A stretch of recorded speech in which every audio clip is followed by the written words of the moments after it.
Alright, howdy everybody. I need to put out a little tweet, a whittle tweet. If I can find my mouse real quick, please. Oh god, Alan has captured my mouse. Hang on. I think if we... Okay, we're good to go. Alright, here's the plan today. We're playing for 2 hours like usual, but I'm doing it a little early today because this evening I made plans with some people to do something like pretty late tonight, and I needed to, as a result, I needed to bump the stream like a little bit earlier. So we'll still be getting our 2 hours out. It's just at a different time compared to usual. So, old people saved. Young people still in danger. Something like that. Anywho, the... Should be a pretty normal day, I think, today. I had a nice and restful day that I probably needed, I'm guessing. Finally got like a full night of sleep after a little while, so I should be good to go. I also have 2 alcoholic beverages sitting on my mouse pad, but I'm probably not gonna... I'm kind of saving them for the thing I'm doing tonight, because it's probably going to enhance the experience, so I'm probably not gonna, like, dig into them until, like we're, like, an hour into the stream. So...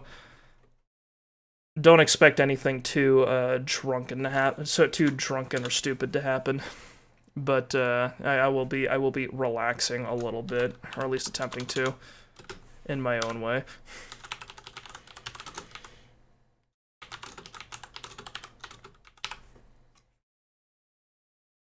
There we go.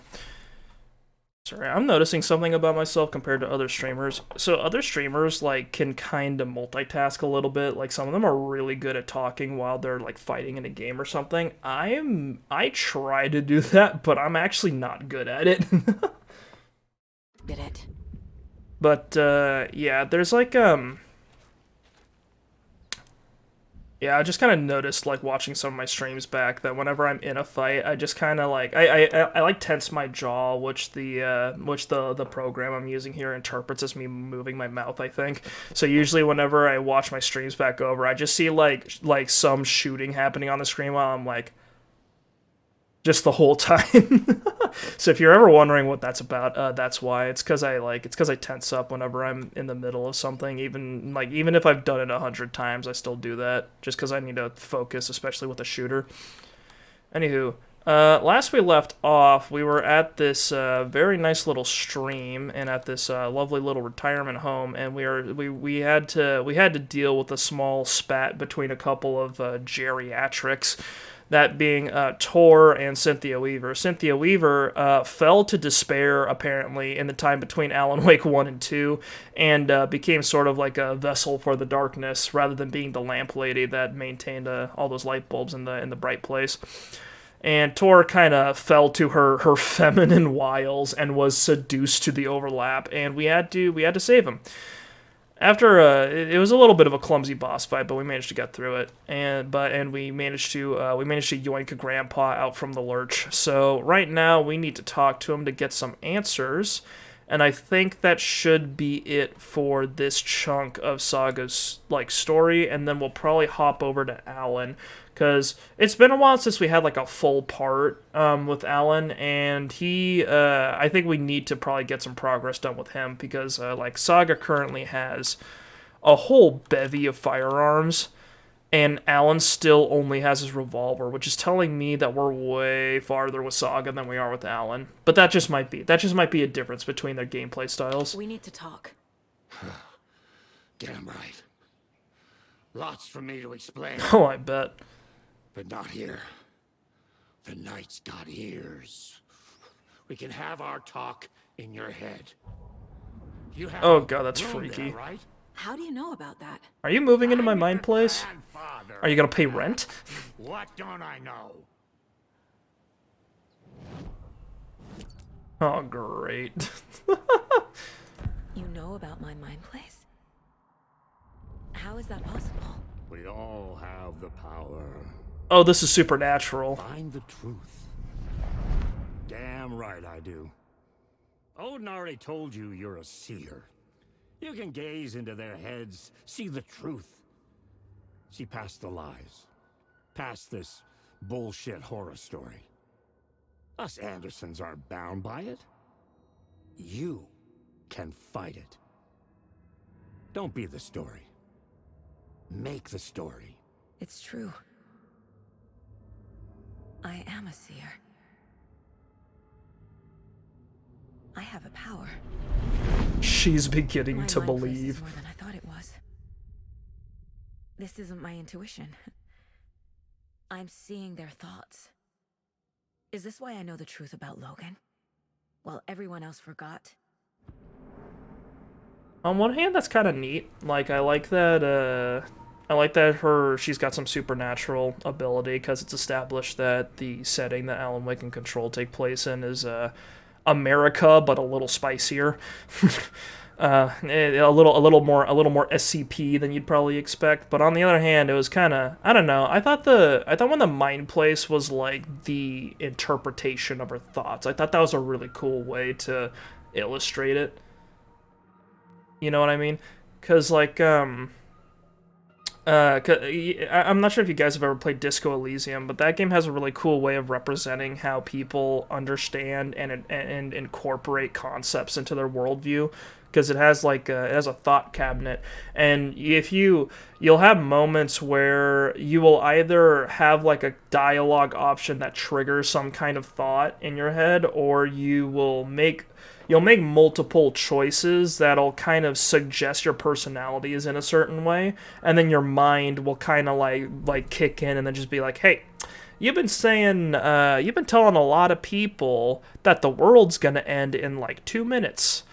Are you some kind of seer? Are you a cop of the apocalypse? And then you could totally just buy into that and be full like Ta'ola, fucking the gloaming will come, the atoms will split, all will be revealed, and all will be obliterated like tomorrow or the next day or the next day or the next day. And then people will hear that and they'll be like, okay. It's I don't know. It's interesting, and I really liked it. I really like the sense of like an exaggerated thing that's real, but yeah, it's kind of I guess the whole seeing past the truth thing still kind of works with that. It's just I don't know. I was kind of hoping this wasn't too supernatural, but clearly I was wrong. You said you were my grandfather. If that's true, why wasn't I told about you? You were part of our fucked up family. Way before this horror story. I was a shitty fucking dad to Freya. No. Your mom didn't deserve that. Not one bit. Things were said and done. Not a day goes by I haven't regretted it. But that fucking father of yours didn't make things any easier. I know Freya is gone. So I need to apologize to you. I am sorry, Saga. I can see he's sorry. Mom said she didn't want anything to do with my grandfather. And that my father died before I could remember. It all matches. Tor and Odin aren't part of my family. Oh, we're getting the full backstory. Ooh. You said you were a shitty father to my mom. Yeah, let's dig that up. Is that why she left? Let's get into it. Freya never looked back. My girl was strong. Freya always thought our powers had a dangerous side. Odin and me did fuck with things that should not have been fucked with. Your mom had common sense. She raised you right. Kept you safe. I'm not surprised she didn't tell you about the Anderson power. She was always protecting me. Whenever I told my mom about my mind place, she called it make-believe. I wish she'd been more honest with me. It's a pretty common trope. At least towards the end. The mom refusing to tell the kid about the, like, hereditary power out of fear. Mom wouldn't talk about my father. Some doors are better left closed. Your dad was a complicated bastard. Always thinking too many steps ahead. That's not how we work. Yeah. There We was don't do trouble. plans. We just go. Then he was gone. That's the Anderson way. I didn't handle it well. Freya didn't want anything to do with me after that. I can't blame her. I never knew my dad or my mom's family. So many broken relationships in my past.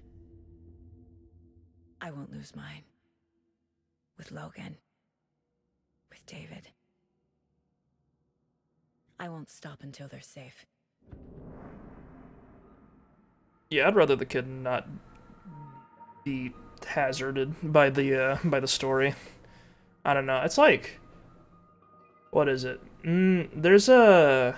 I think one thing that came to mind was that I think it's really interesting that like we're kind of digging into Saga's lineage because like her last name's Anderson, which is a very normal like American last name, but it's kind of interesting that we're getting into like her lineage kind of extends to like Thor and Odin because that like her last name still makes sense in that sense because like having son I think at the end of your last name is a Nordic thing I think because it's the way they used to do last names I think was literally they would take the name of your parent I think of your father they would take the name of your father I don't know exactly how it works. I think if you're a guy, they take the name of your father and then just slap son next to it, so it's literally like you are like Ulrich and you're Anders' son. So you're like Ulrich Anderson, you know what I mean?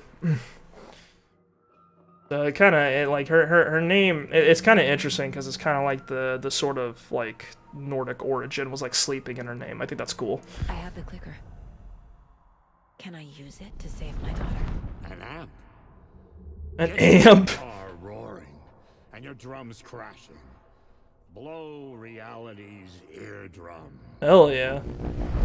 Just the light switch isn't enough. It's Tom's story we're dealing with. So he's Zane. gotta be the one to rewrite it. We have to After find that's done, Zane? you can Oh flick that no. switch to bring the whole thing home, baby. I can't use the clicker without Wake. Tom. Meaning Wake. Alright. They kept He needs confusing to the two. rewrite the story first. I can't stop the horror story without him. Case closed. Alright, back to the case board. This is nothing. F. Alright, the story. Learned a lot of context. Because Wake wrote the story, only Wake can edit it. Clicker? Nope. How to stop the story? How does the story? Hello. Oh, you're glad that I'm streaming. Nice to see you again, Frank. Here? No. Anyway, the clicker acts like an amplifier. Oop, that was an accident. Overlaps require pieces of art to enter. Is that because of the Dark Place's focus on art? A song about remorse, a float about murder, a poem about terror. I'm seeing a pattern. All artistic works tied to dark events. Yeah, that makes sense. The Dark Place is a thespian. Put that right there. Are you sure you can't slap this here? That's really weird. Light in the dark place, the dark presence, the overlap. Because Wake wrote the story, only Wake can edit it. Do we put that here?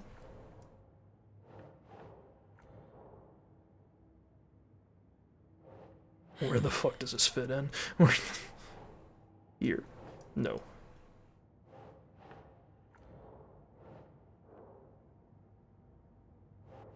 Way at the beginning?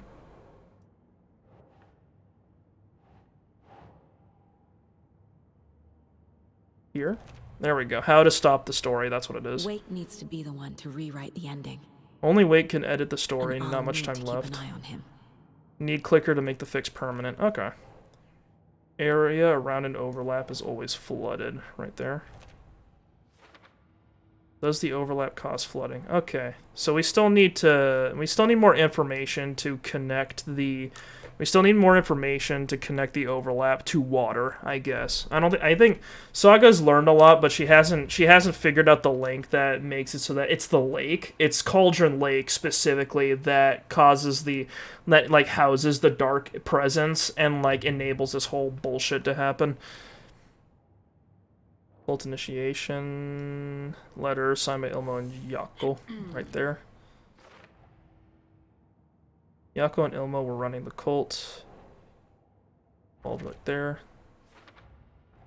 Vladimir Bloom, confirmed cult member. There's still more to learn.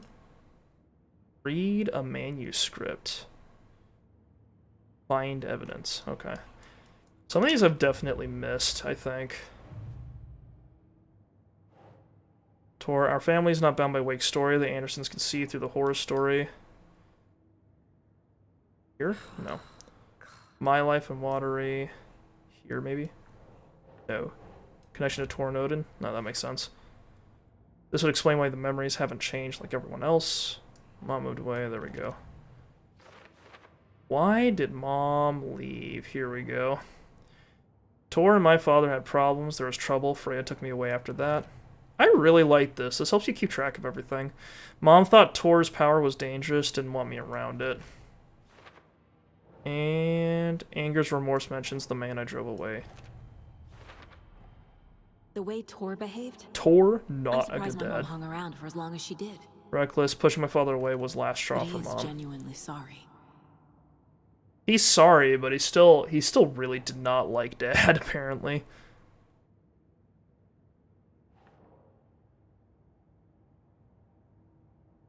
Find evidence.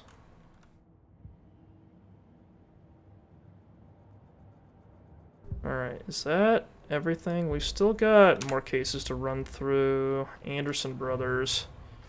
Wake wrote Logan into the story. He had no right to use her like this. Real fucked up of you, Wake. I won't give him a choice.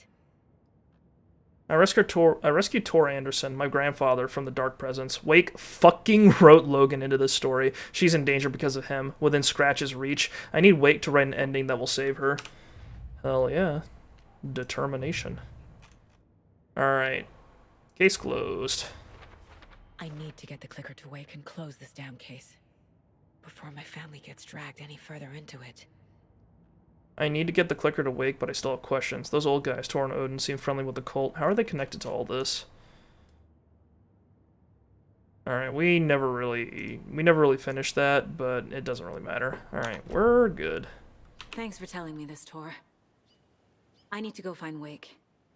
To stop this. The old gods of Asgard will be ready to help. Hell yeah.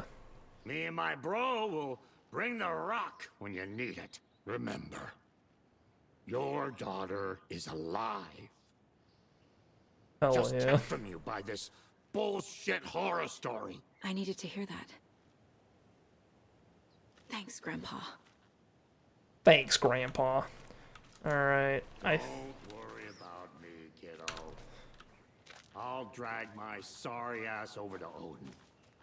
A few shots of the Andersons' finest will fix us both up. See you soon, Saga. That's all the old man needs. The FBC is Hard holding Wake liquor. at the sheriff's station. I need to make Agent Estevez understand. They have Wake and I have the clicker. We have to work together to stop this. Casey. Do you read me, Casey? Damn it. Where are you, Casey? Casey's He dead better or be something. okay. They fucking Saga. they bamboozled Get to the him with some station. freak shit, and To now Wake. he's gone. I wonder what's gonna happen to Casey, all things considered, because he's in a weird spot, because he's a detective with the same name and like likeness as Alan Wake's whole all of his characters, and now Casey is in Alan's sort of fantasy land, and now I'm concerned. I don't know what's gonna happen to him.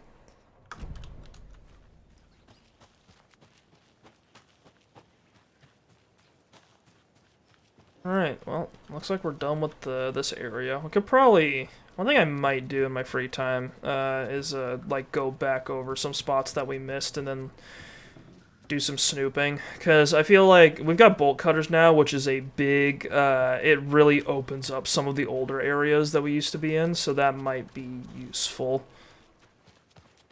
We've got magic bolt cutters from the overlap. Yeehaw. There's actually a whole bunch of cult stuff over there. Are we gonna go to this area at some point? The ranger station. Is this where the lighthouse is, or am I misremembering? No.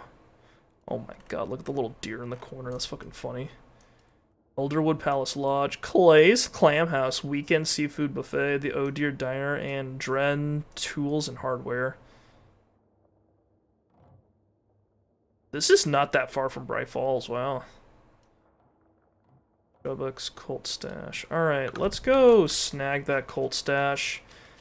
And then come back to... Let's go snag that Colt Stash, and then get over to the quick save location. And then we'll make our way back to... Then we'll make our way back to, over to the dark place so that we can continue Alan's story while he's kidnapped. I guess he's, like, cooling his heels in a jail cell while reminiscing. I don't really know how the twin timelines thing... I don't know how that really works, per se, but I'm guessing it just kinda works. How do we get back on the trail again? There was a way.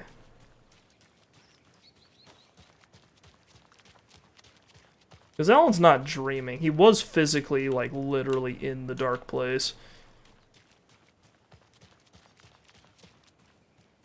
Is this the way? Oh, yeah. Got our gun out because the woods are deep and dark and mysterious.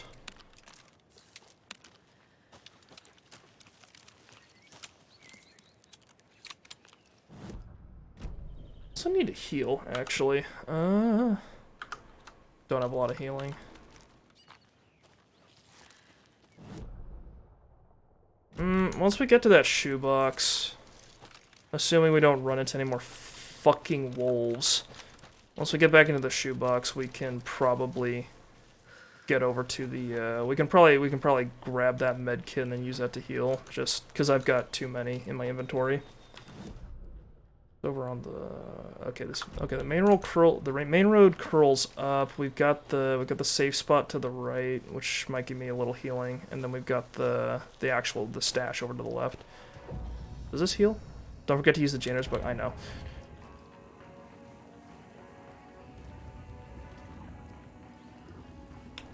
Where? There it is. We'll just put the rifle away for right now. This is just some basic stuff. Oh god, she has to do the whole thing, and then she jams an entire bottle of pills into her gaping wounds. There we go. That's how they taught me to do it in first aid classes, which I took and then immediately forgot about.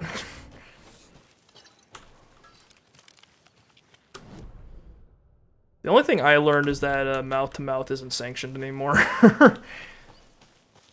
You shouldn't do mouth-to-mouth, and if someone's having a seizure, I think you prop their head up so that they don't, like, smack their head against the floor, and then, in most circumstances, just call a paramedic. Or, like, not a paramedic, call an ambulance. There's another cult stash.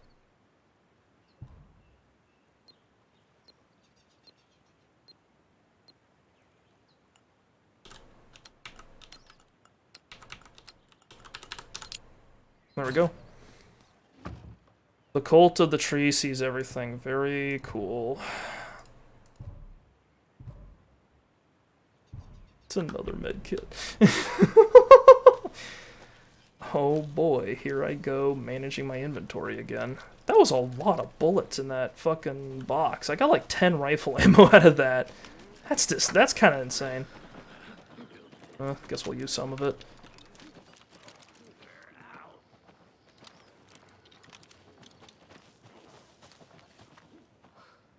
Hey, mister. I saw you over there. Guess he's not bothering me right now. Put the shotgun away for a second, maybe?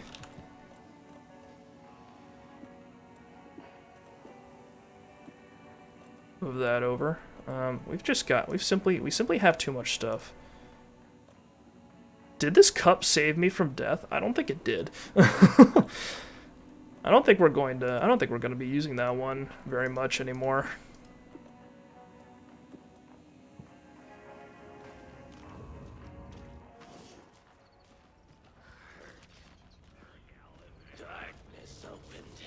There he is.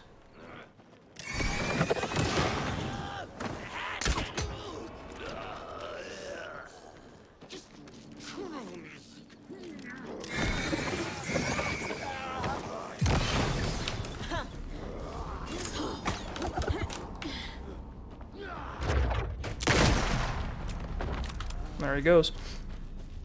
Drop anything for me, sucker? Ooh, a bunch of pistol ammo. I needed that. Fuck, that's a lot of pistol ammo. Okay, we're good. I was short on 9mm. He has donated everything. Oh my god, that's more. 49 bullets? Oh no!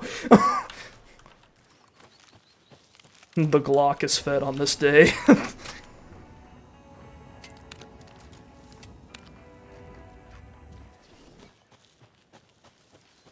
I just need batteries and I'm good to go. Honestly, one thing that bothers me a tiny bit about this game, about the way this game is balanced, is that like I think the fact that it's really heavy is great. I like that. And I like that the darkness adds like another layer to things, but I really dislike how restrictive they were with the batteries with this game. Because in Alan Wake 1, you could, if you were out of batteries, you kind of had you could deal with it. You had if you're out of batteries, you could basically you could let the flashlight just recharge on its own. Batteries weren't so much like a necessity as they were useful. You would just use them to get your flashlight up quick if you were getting really mugged by dudes and needed to get some light out like ASAP. Fucking dogs. Fucking dogs. I'm fucking leaving. I don't want to deal with this bullshit. Fucking stay out of my house. I don't wanna. The wolves are so much more annoying than everything else. I don't know how to explain it.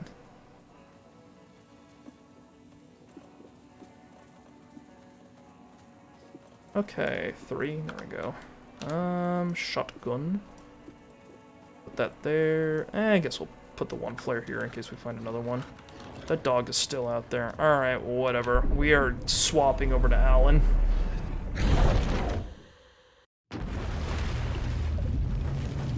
30 minutes. Ooh. 30 minutes of actually nothing. Yeah, the dogs annoy the shit out of me, because they are good at their job, which is staying out of the way until they attack you, and the way they attack you is really strange to me. Like, they don't leap from a distance, they run up to you, and then do this animation, and if you dodge, but, like, sometimes you dodge, but the end of the animation still hits you, which is very annoying. Oh yeah, Alan's got nothing.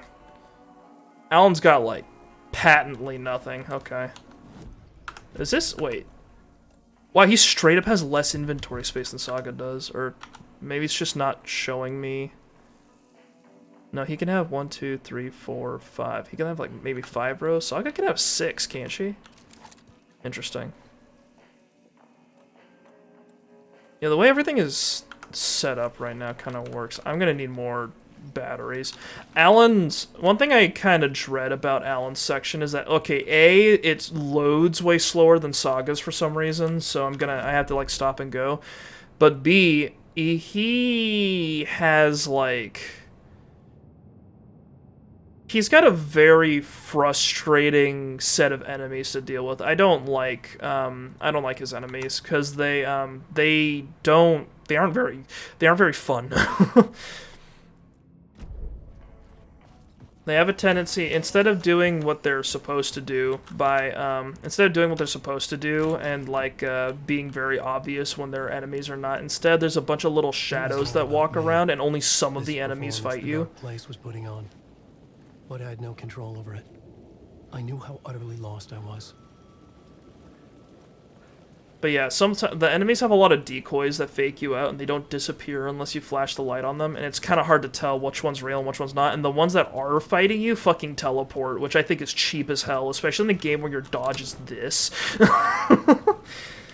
Like, it's annoying. Again. The mystery caller was back at it. I had to find out more.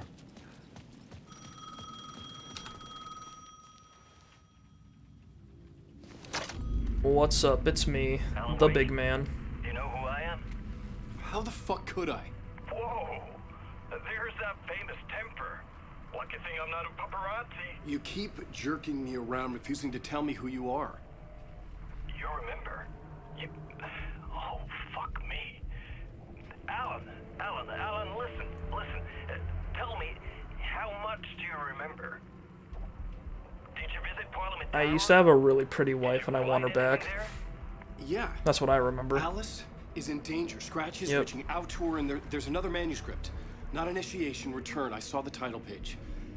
I don't remember writing it. Return. Oh man, this is what we're after. This guy's with the Our cult. survival, the survival Maybe. of the fucking cosmic everything depends on this. The voice sounds familiar. Come to me. The accent, at least. Ocean View Hotel. I left my room key for you. It's right there on the payphone. Remember, the dark place works in loops and rituals. If the waves keep pushing you away, you just need to find another way in. We go with the flow of this ocean. Catch you soon, brother.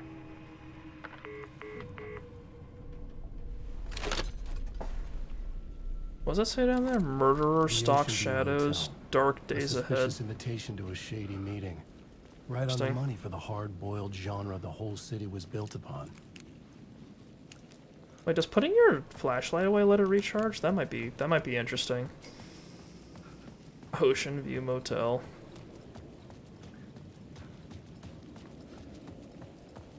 I do like the The setting that Ocean View Alan's in, at Motel. least. My destination.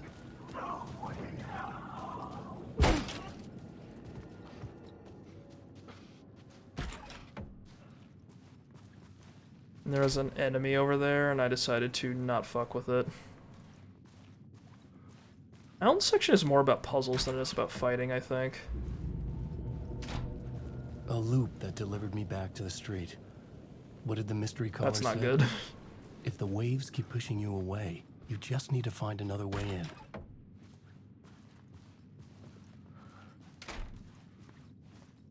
Oh, the wallpaper's peeling. Maybe we can peel it. So that goes outside. This goes outside. I guess we have to find another This was not doorway. right. With only dream logic to lead me to the hotel, I looked to the neon signs for guidance. The Cult, a forbidden play brought to life. The Cult, an unforgettable immersive theater experience. See it live at Ocean View Motel. Seeing an arrow that's pointing us this way? Dude, fucked up horror space New York is kind of amazing. The story I was building was fragile, constantly under attack. There was no time to waste. The dark presence was only a step behind me.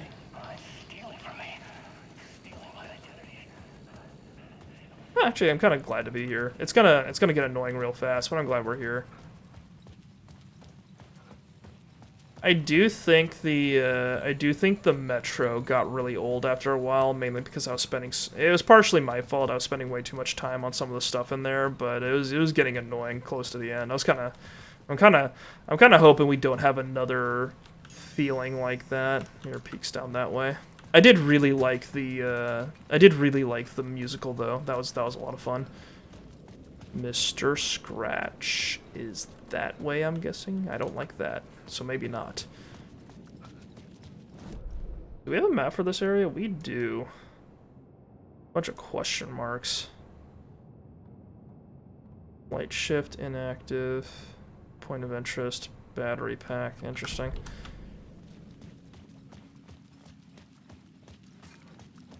Looks like I have 3 light charges, I think. Should be ready for whatever. Let's just go to the fucking bar.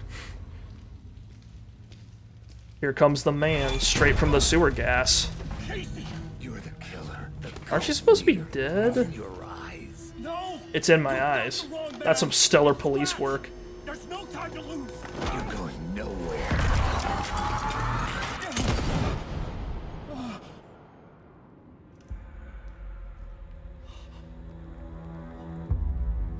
Nice shot, Alan.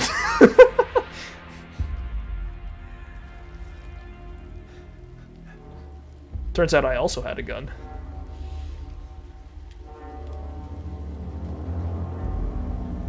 Hey man, I was stressed out. You had the gun on me. Can I be blamed?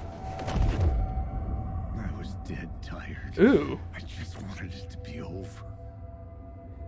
It was all my fault. I'd had this dark place in my head for so long. Sometimes I'd forget the pain was there. Like it was the way you were supposed to feel. This camera's making me I was not in a dark place. a little nauseous. Dark place. The source of it all. The vessel. Oh god. Me and the writer. We were the same. Right, what you know, they say. The easiest characters to write are the ones that are literally you. This place kept For real, pushing for me real. under, getting into my head, poisoning me with darkness. I had to find a way to escape before it was too late. Get his gun. Too late again. Room 665. That's scary.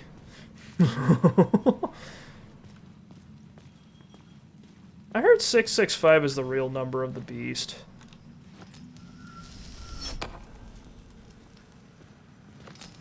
Does that do anything?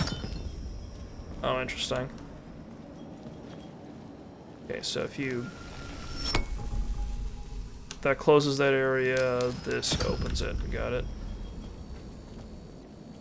What's down this way? A light. Some stuff.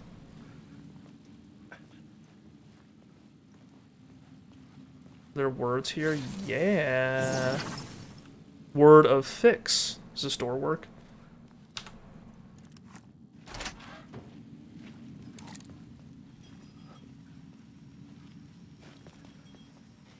Wait.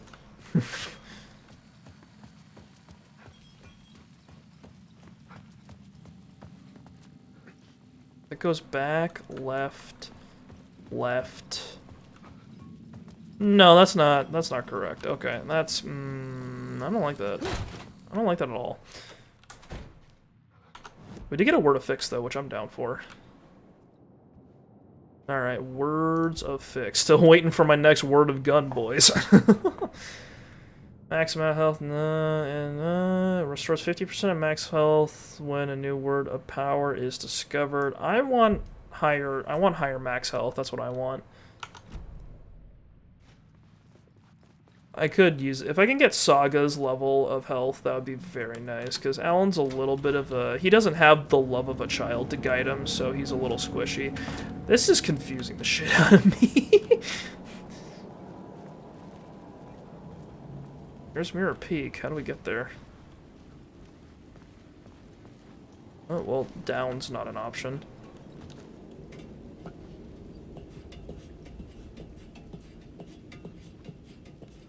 Long-ass ladder. I don't know about you guys, but like in the cities I've been, I haven't seen too many ladders that are just hanging off the side of a building like this to let you get to the roof. You die here. Ooh. Return, scratch, don't write. Got another cardboard tunnel. This is kind of a neat construction here. Look at that. You need help, good luck. Need money to buy books. Light will show you the way. Very cool. Looks like this is a dead end. There we go. God, that is such a fucking cool effect. Going under, boys. Gotta work out them hammies. Gotta work out my quads. Mirror Peak is this direction, right?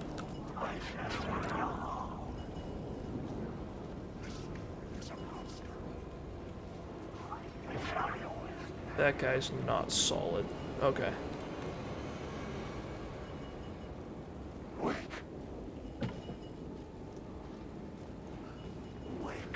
Yeah, we're back on this bullshit. Does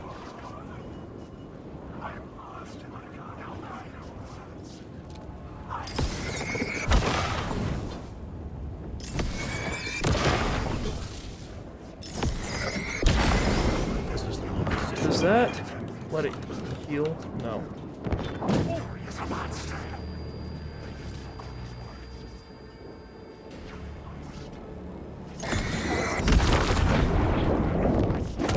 God damn it.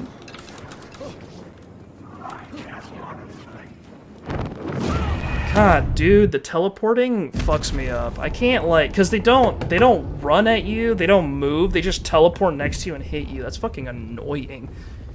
And this respawn screen takes too fucking long.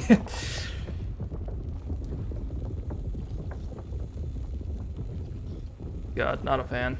I guess you have to, like, read the pattern, I guess.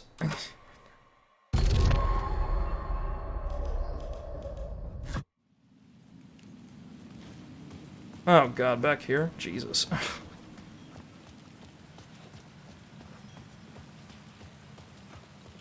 Sorry. We'll figure this out at some point. I'll figure out Wake's gameplay. Eventually. It doesn't help that I have, we already did this one, right? Yeah, we're good. It doesn't help that Wake, we only have one battery right now, so I'm a little scared to use it.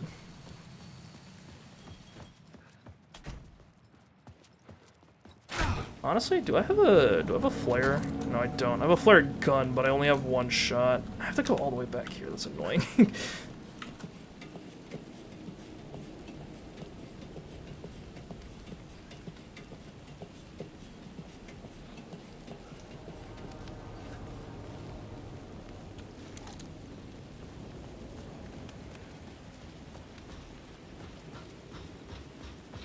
Hang on. Did me using that word of power save? Okay, we're good. It just sent me backwards, that's it. Alright. Fucking, I can play a Saga literally any day because the threats are clear. I can't do Wake. There's so much sensory noise in Wake's section.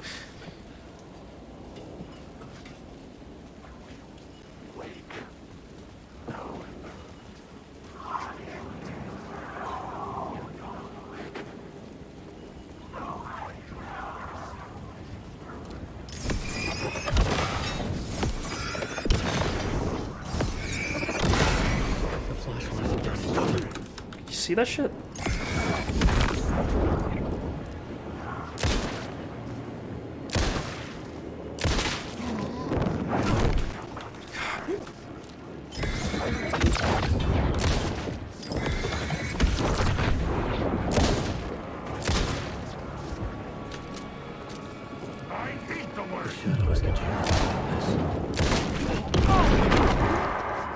The fuck?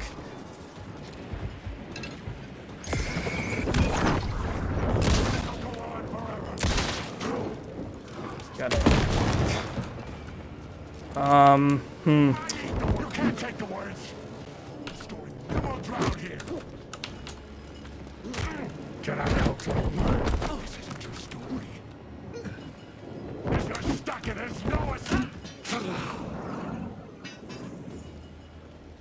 I don't have any bullets. I don't have any bullets. I've got healing. I've got that fucking... I can fucking... Hang on.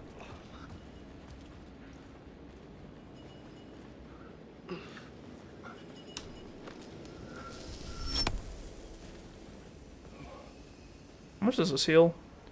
Takes me up to... about, like, a third. Let's just use the fucking med kit. Right in the intestines. There we go. I guess you have to hit people directly with the flare gun now. It used to be like a guaranteed kill, and now it's not. Maybe. Yeah, that's not good. I need bullets.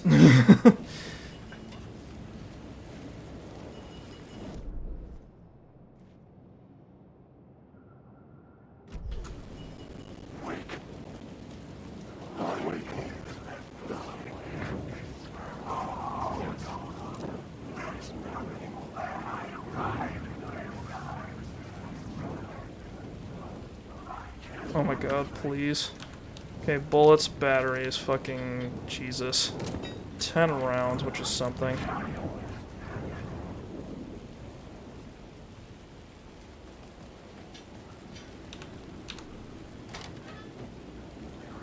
Any other loot around here?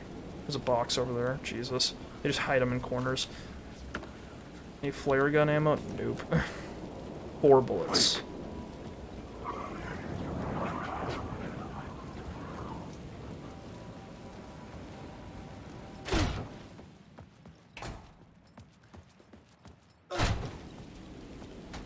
AWE. One thing that kind of scares me about these parts is that, like, Alan has... That wasn't a guy. Dude, he was so solid, Jesus. One thing that scares me about Alan stuff is that the enemies don't drop anything. 12 gauge shotgun shells. I haven't found a shotgun.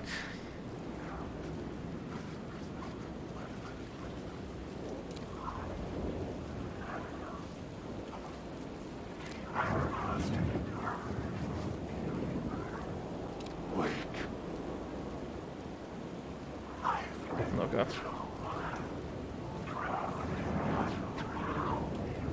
I hate this so fucking much. I hate this so fucking much. What's up there? Okay, it's around that corner. How do we get up there? Can we just hop up? Alan is simply too... Dude, I could pull myself up there. Come on.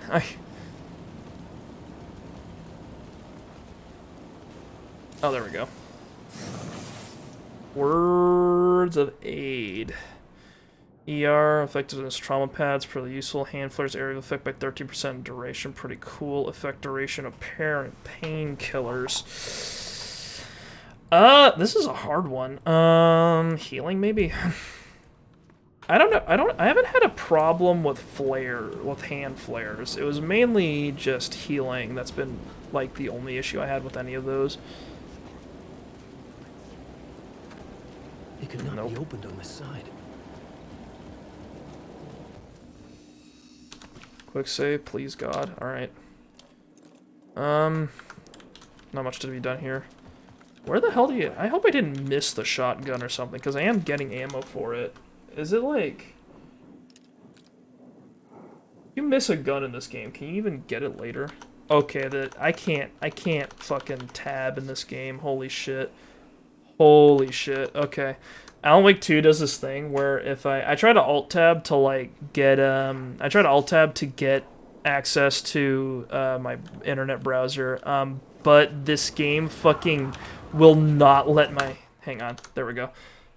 If I do it during gameplay, the game won't let my my cursor go. Okay. I'm just gonna double check to make sure I didn't miss it, because if I did, I'm gonna be upset. Alan shotgun. I don't know if this is frowned upon, but okay, no, never mind. Alright, I did not miss it. We're good. I always get scared whenever I get ammo for a gun I don't have yet. Okay, we're safe.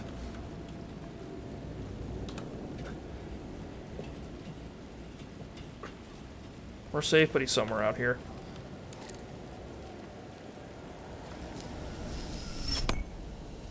Stuff. Bullets.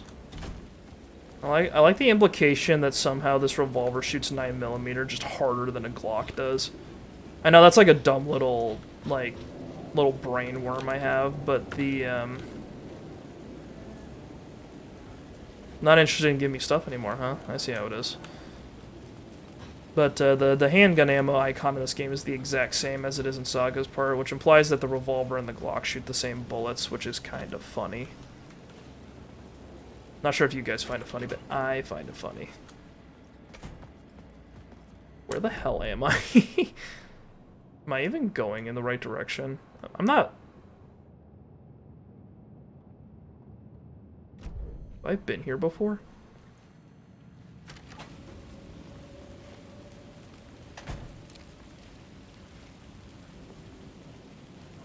I'm so confused. Alright. Okay, the Mirror Peak bar's over there. There's an echo here, but I can't access it from whatever angle I'm at. I don't see the other thing anywhere, so I'm looking at it from the wrong angle. Let's just grab that light again, see if maybe anything changes.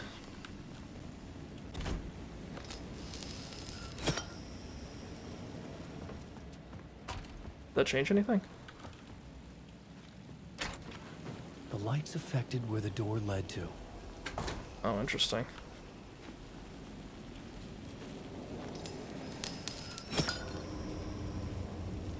I could see the Ocean View Hotel. I was getting close. There's some... No, that's just... Is that yellow paint normally there? Yeah, it is. Okay. That's still there, but not at the angle I'm looking at.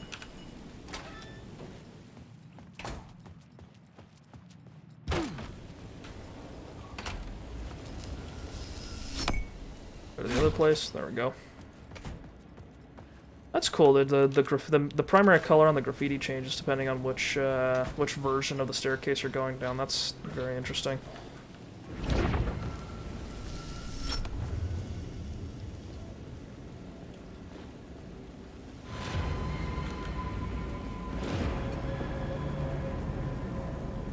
Am I about to be attacked by this guy, or is he just here to spook me? Which angle is that? Is this just like, is this that one that I looked at a long time ago?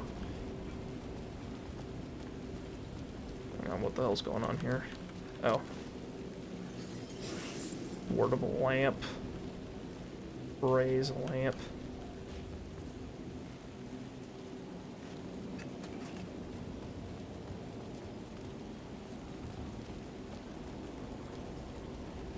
I don't see what you're supposed to look at that thing through.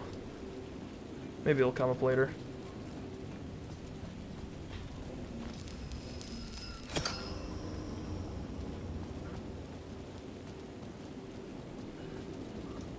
No idea. Alright. Where'd a lamp? What do we do with that?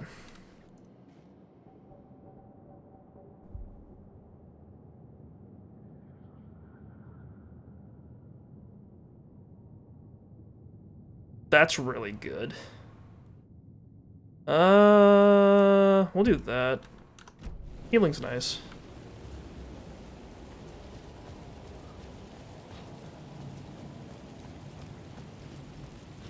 The Ocean View Hotel. The Mirror Peak Bar. Oh shit. Oh ho ho ho. Oh boy. Is that a flashbang grenade? Ooh. Hang on, we need a hotkey all this stuff. Quick slot. Hello? There we go. Put that on 2. That's the flare button now. We'll quick slot this to, we'll say 3. Quick slot the pills to 1 actually, and then the trauma pads to 4, I guess. We don't need to quick select the medkit. They're way too slow to use in the middle of combat anyway, so we're not bothering with those. Alright, revolver. Good to go. Alright, we're at about an hour, so I guess I'll consume beverage 1, or I'll begin consuming beverage 1. I've got a... It's just a shot of vodka and a can of ginger ale mixed together. It's nothing crazy. So it's like vast majority ginger ale, not a lot of alcohol. I'm trying to keep my drinking down to nothing too crazy, just because I'm starting to realize I do. One problem I have is that I fall for it sometimes. Hang on. I could use that shotgun.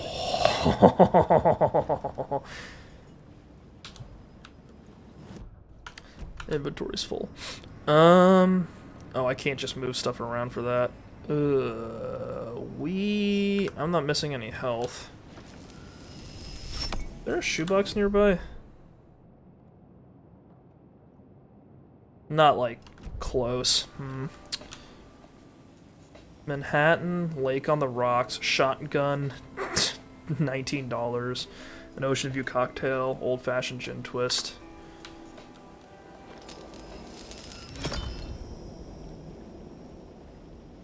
Interesting. So it goes from a bar to like a little cache of military supplies, depending on whether the light's on or not. I'm gonna have to get rid of something. I guess we've got one trauma pad too many, which sucks. It sucks to get rid of it, but I do want that shotgun. Double barrel. I don't know why Alan's gets to be so much longer than Saga's, but whatever.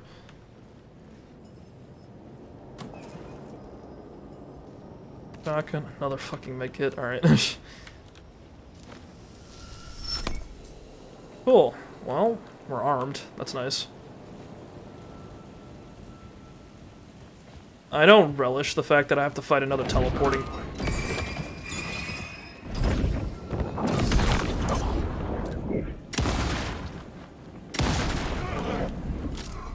Oh, the shotgun works. Good to know.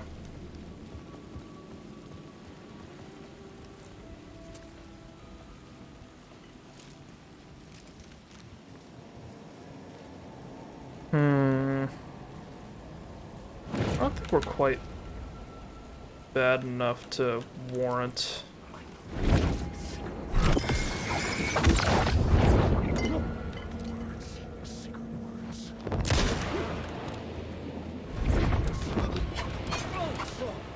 Oh, he does like 3.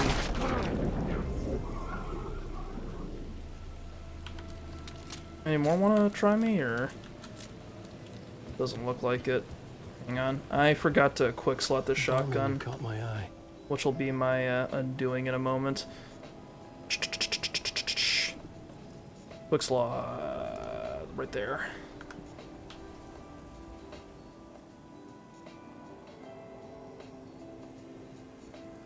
Shotgun 19. Ocean View cocktail is 25.50.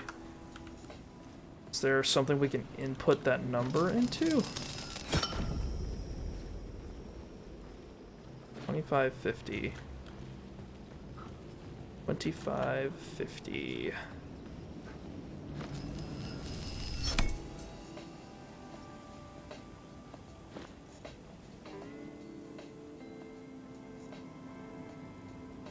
Can't like interact with anything, so it's not like I can hang on. I don't think the writer's room has anything for us, does it? The plot board. Got initiation draft 2. And we're not fucking with this quite yet. Room 665. Room with an ocean view. The mystery caller was back. He knew things. Wanted to meet me. The Ocean View Hotel. I would find a way there.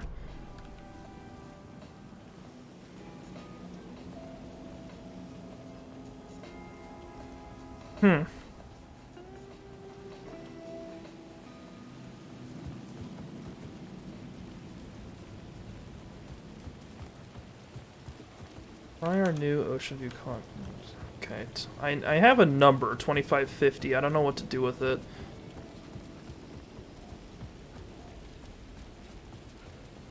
Oh, is this the entrance? Oh, I see, okay. Wow, they're really emphasizing the Ocean View content. Oh, yeah, okay. Good to go. Okay, there were like 3 signs walking up to there that was like, try our new Ocean View cocktail. So they were being very aggressive about making sure we knew that there was that was the fucking code. Do you get it? Do you get it, mister?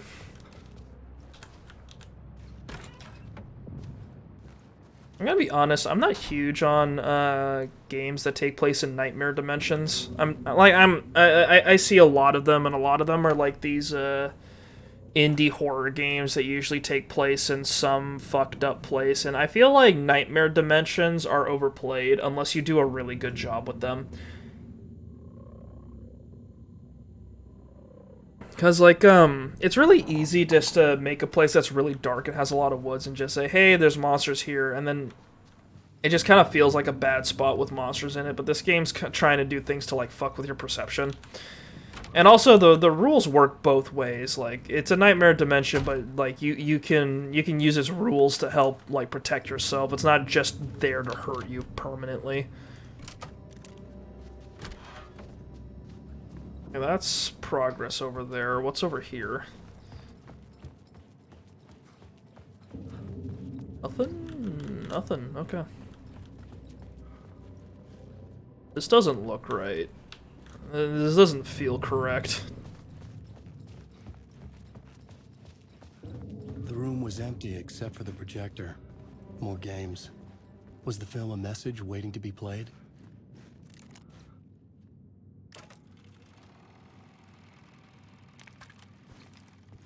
It's me, boys. Look at that. Looking good, man. Looking moisturized.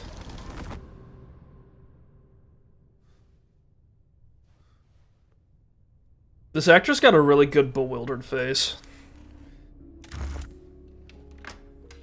Very glad they paid this man.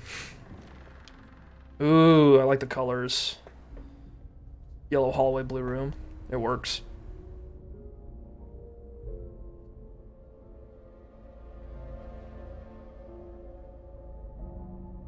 Blue and red. Like 3D glasses.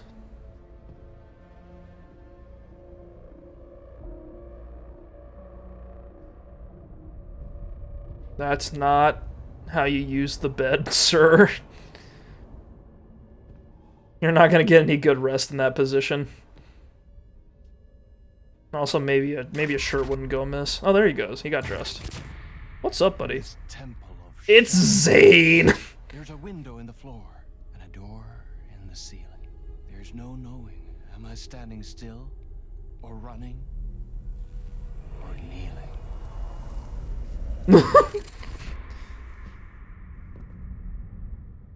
You're the one who's been calling me. Indeed. I'm Tom Zane. Welcome to the House of Zane. Zane looks like V from Devil May Cry 5. You look like me. How the hell? Or maybe you look like me, you handsome devil. The diver was a beloved character I played in one of my films. I'm a filmmaker, a celebrated auteur. I need answers. Why is Return so important? What? Al, you always get worked up like this. Come on, I'll fix you a drink. We're in this together. 2 artists collaborating, remember? Oh, he did fix me a drink. It's got a little orange slice. Return and its companion piece, my film. Sharing our life-altering visions, a melding of higher minds. Creaming up. Is this how people get into mushrooms? Work of art. Here, in this room, in this room, in this room, in this room, in this room. It's looking like it. Uh-oh. Uh-oh. Uh-oh. Uh-oh. Dude, I read Fear and Loathing in Las Vegas a while back, and I watched the movie adaptation not too long ago, and this is starting to feel a little too familiar. The bathtub and everything. Uh-oh. It's Return, because we returned. Oh.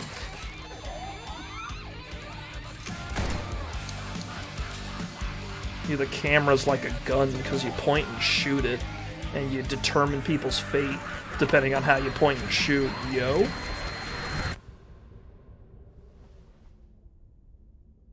And that is how the magic happened. Enough of this bullshit. Alice is in danger. You haven't touched We your need drink, another Alan. murder site to go further. Back to Parliament Tower. Scratchy's. Your wife is safe back in the real New York. But Scratch is reaching for her through an overlap. Return is the key to escaping the dark place. You need to get it before that freak does. There's a murder site here in the hotel. Let the waves of your riding carry you there.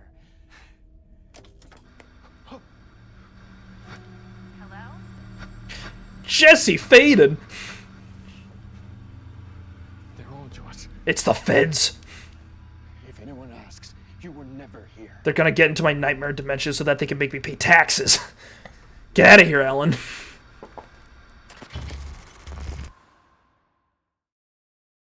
Thomas Zane had ended our talk in what felt like a paranoid fit. I had what I needed from him. There was another murder site in the hotel to guide me further toward my escape. I had to write my way to it. Right your way to it, huh? I'm thinking too far ahead.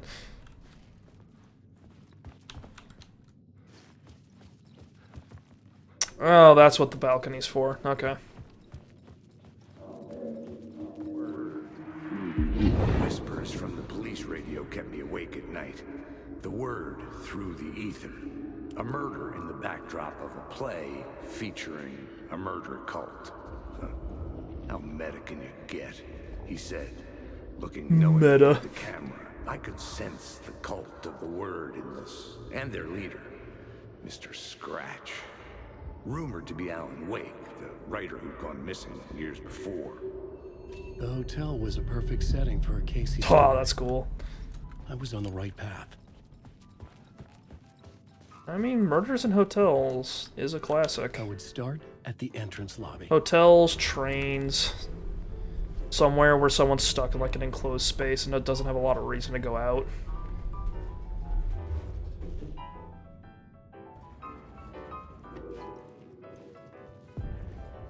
The entrance hall set the mood, where everyone had come in.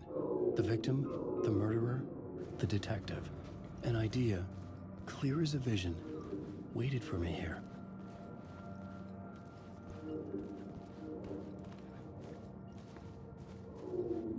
See if we can get in there.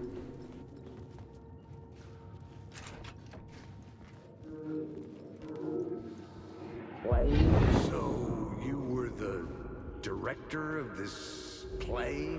Yeah, that's me. Ed. Our performance of the cult was cursed from the pre-show ritual on. The cult is Oh, an it's this guy. immersive theatrical experience. Remember him from the Metro. You're gonna have to walk me through what that means. Immersive theater. A play where the audience can participate, spread across this hotel. The cult is a legend. The only written copy of the manuscript lost, the play is passed on as oral tradition between Oral people. tradition. Each company only performs it once. The play was said to have special power. We were like kids playing with a Ouija board. And when you call for the devil, he will come.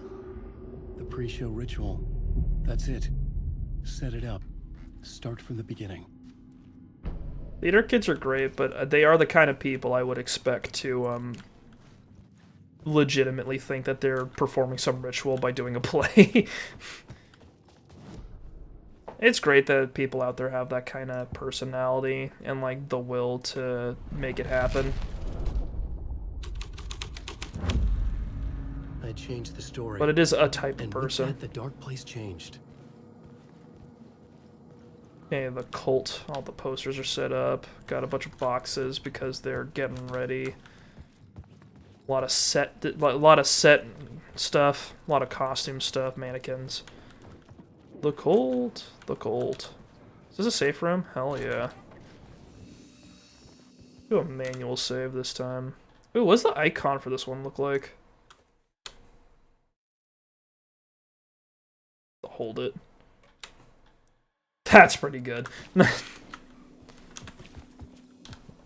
Shubucks.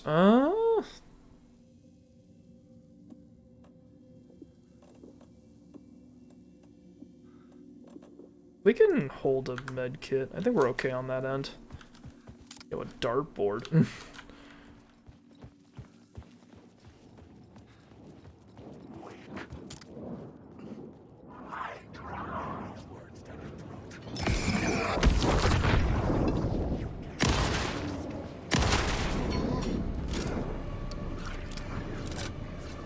Okay, we're okay.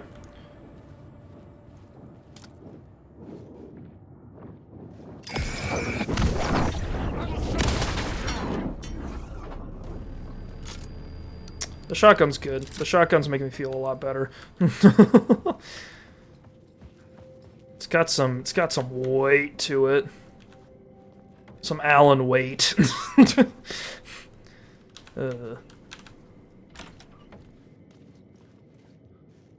Something's weird about this bath. This bathroom's a little strange. Why is the bathtub raised? It's really weird. It's a little weird. Oh god, the game runs so smooth in this little fucking room. It's so much better. It's like one of those cases of like sometimes with like stuff like frame rate you don't realize is this supposed to happen or do I just have too much stuff? I'm still missing some flare gun ammo if you don't mind handing it to me. Maybe I'm just being too efficient. I don't like it when games cock block me with loot block me. It's an affront to me as a person.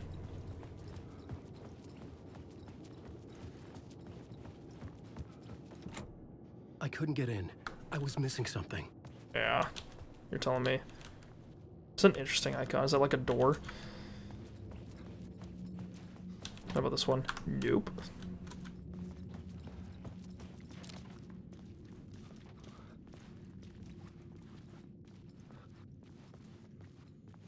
Overlapping circles with like a little eye in the middle. Final The room at scene. the end of the corridor was closed off. It felt significant. Something terrible would happen there.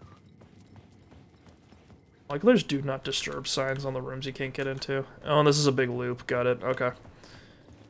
Well, we've only got the one theme, so I guess we'll slap that onto the final room. Yeah, not like we can get in anywhere else. Pretty sure the end of the story, the murder site? What horror lies waiting there?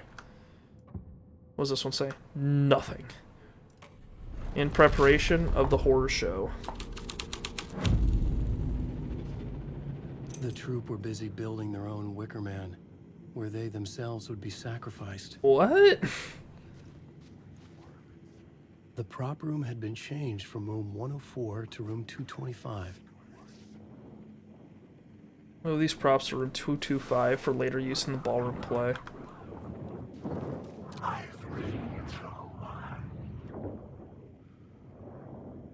Kinda wish these guys dissipated a little faster. 225, that is upstairs. Probably. From my experience being in hotels, it's it goes up 100 every time you go up a floor. Not to brag, but I've been in a hotel or two.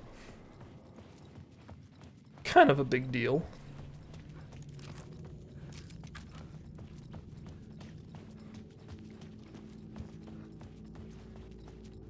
Can I open this now?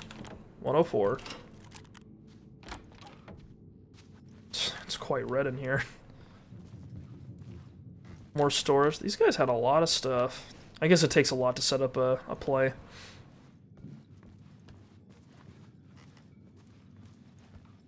Mugs, boxes.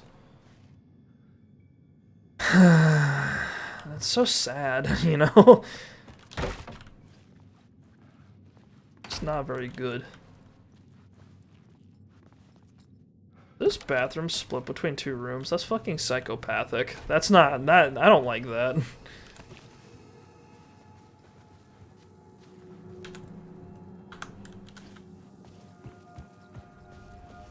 simply no good, sir.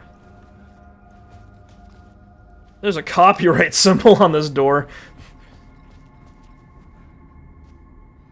Oh, okay. We went up, somehow that took me to the second floor. Alright.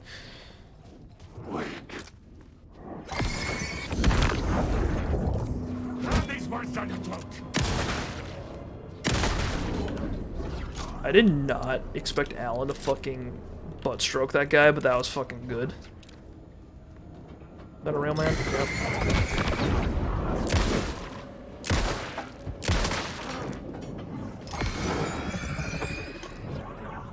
Nope, not a real guy.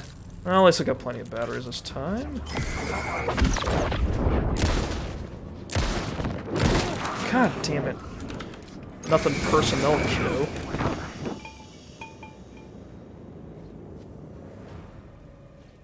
Wow, they actually disappear when you're in the light here. Okay.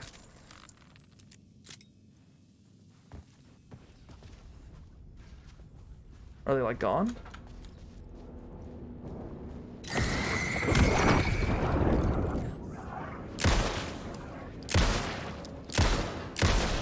Missed a shot. Very, very incorrect thing to do.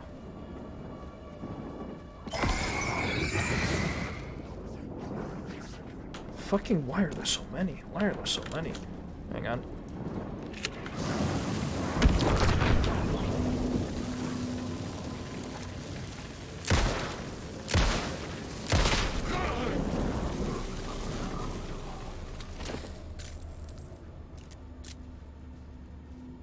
Jesus. Actual clown car full of men. Can I get some bullets back now, please? I got smacked. 12 gauge, I'll take it. Countless number of parallel realities. Sometimes a quaint small town. Sometimes a hulking metropolis. Different every time we set upon the road that leads us there. And yet, like a half-remembered echo of a fading dream, always appeals to us. These are the stories.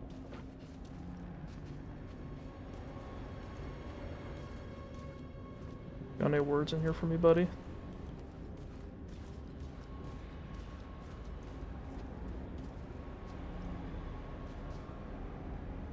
Hello? Got pointed here. Where? Yeah, it's in there. I am your host, Orland Gore, and I will see you soon in Night Springs.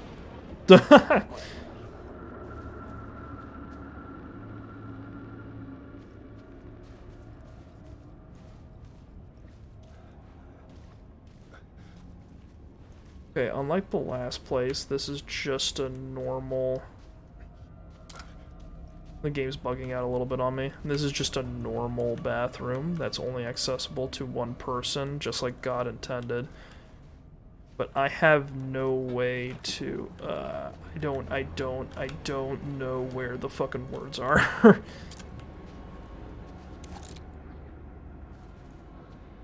They're not under here, are they? No. The rug did have the same pattern that the words tend to take, so I was like, is it this thing? Okay, it says... It's pointing, like, right there. It's not that thing. Wasting bullets. Okay, it's pointing over there? Is it on the curtain? No.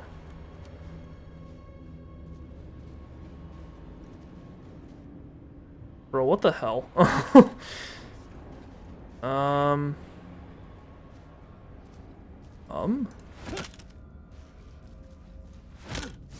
don't see it.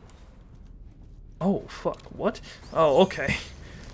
Wow, that was hard. That was hard to see against the white tiles. Okay, that's what that was. Okay, I don't know. I don't know how many times that whipped past my fucking screen, but Jesus.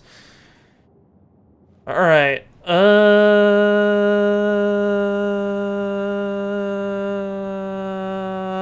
Full stop. I don't know. These are cool concepts, but I haven't had multiple enemies on my screen as far as I could tell. It's too difficult to tell. And I don't really try to fuck with that. I guess the flare gun thing might be useful, but I have yet to find flare gun ammo outside of that one time where the game was just dumping it on you, so not gonna invest too hard in that right now.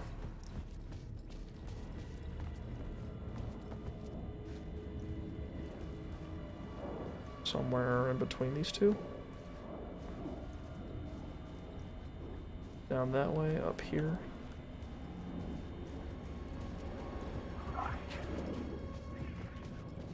I don't see any words.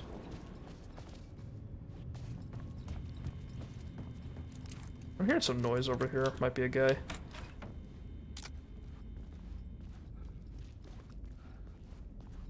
Maybe yes, maybe no. No. Some stuff. Oh my god, it's like Christmas. Yo, is that a flare gun round? Holy shit. They do exist. Flashbang, flashbang, grenade. Let's use this real quick. Trauma pad. Great. Fantastic. Now I just need to find those words, wherever they are, and we're good to go. This one's pointing out here, and this one's pointing in here. So one of you is lying, or something weird is happening. Nothing. Maybe it's on the back of this couch? No. This is just what Alan's parts are now, just me trying to find the little upgrades. And struggling valiantly with it.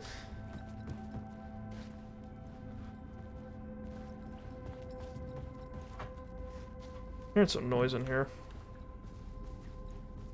Doesn't make a lot of sense.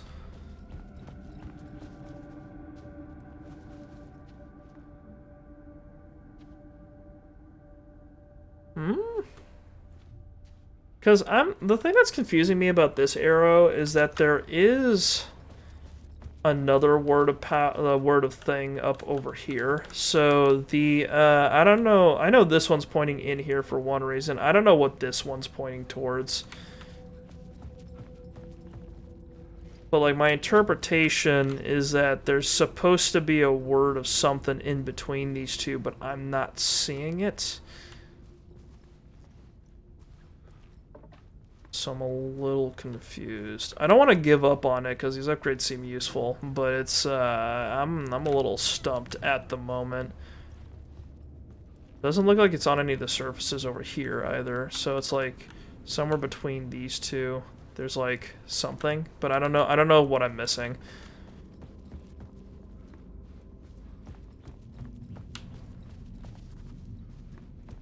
Think I can interact with? Doesn't seem like it. Really confusing. This isn't destructible, is it? No.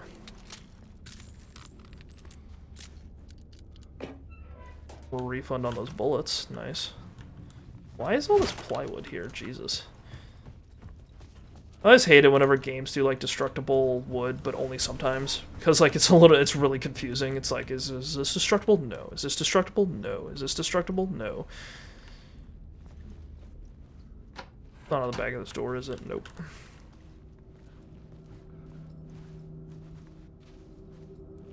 I simply do not see it.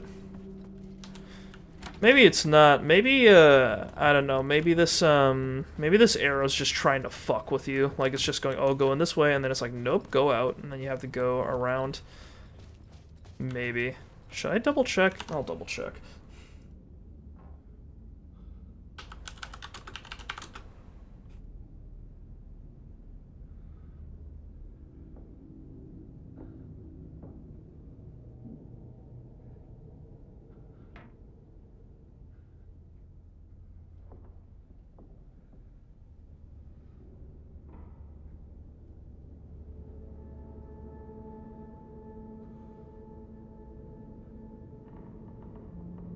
Hang on a minute.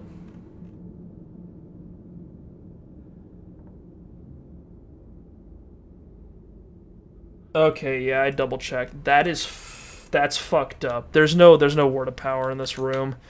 This arrow is just to fuck with you. That's horrible.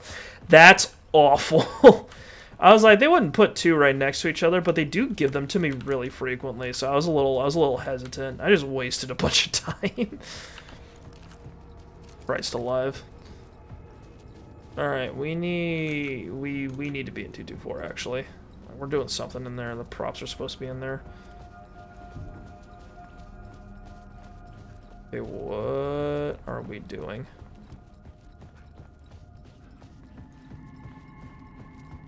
It was, what was it? Goals. Find the site of the pre-show ritual. Hang on.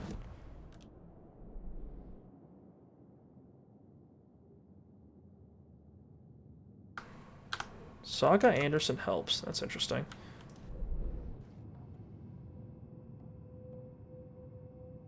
$219, $202.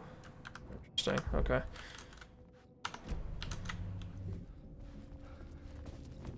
It was 2-2 something we had to head into, right? 223 maybe? Like, that's where all the props got moved? Or maybe that was just like my inn, and that I actually have to go somewhere else. Oh, whatever. Let's just explore the rest of the hotel, I guess.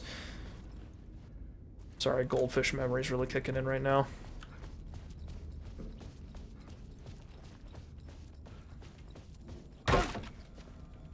Alan's just really eager to just obliterate doors.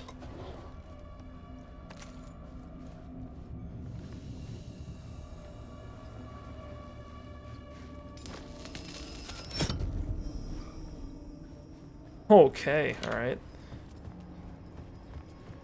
Move the wall around. 202, Jesus, that's a roundabout way to get to another room. Rehearsal room. Oh, this is cool. where they gathered before the play. This is where it began.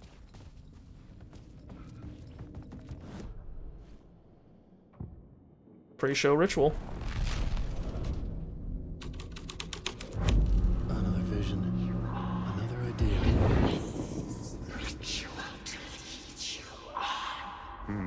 Why set up a play in a hotel? Why this hotel? Because the rent is cheap? Fair. No. The ocean view was perfect for this. It's said to be haunted. Dark stories about murder, death, suicide.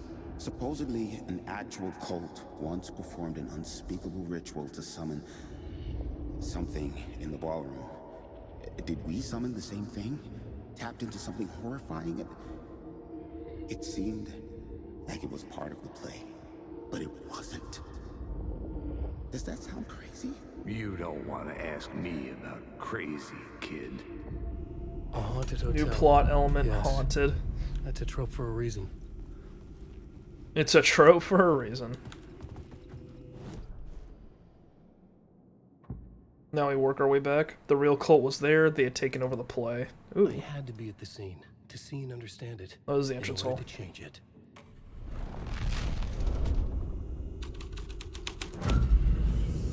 Ooh.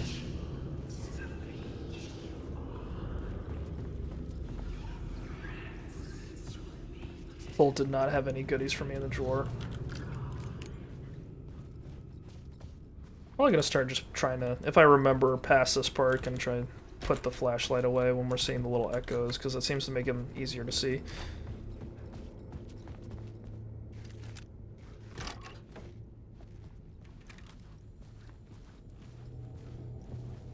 Oh, that's weird.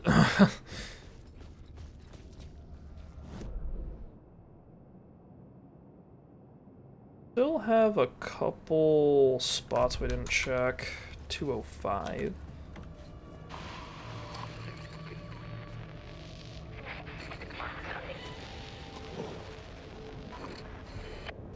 It's Dr. whatever the hell, right? I remember him from Control. He was a guy that was always in like the little training, like experimental videos.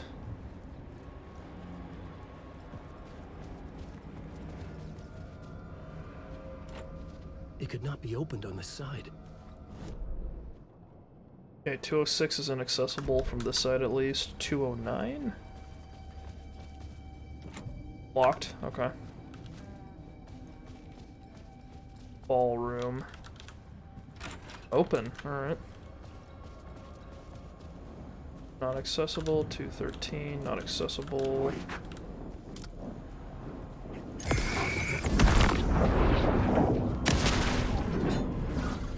Okay, that was it. Got it. The back way into 219 here, isn't there? Oh, 216. Alright, got it. Someone was setting up a little. Well, that. Fucking. Ooh. What's this? 209 key. Got it.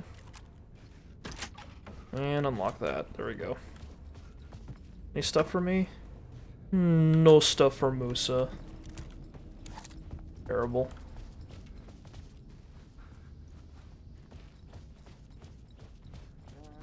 Seven, 9. Oh, it's you again. Alan. How's the memory doing? Sorry, who are you? Kidding. Good to see you, Tim. We're joking? Here? Yeah, had me going.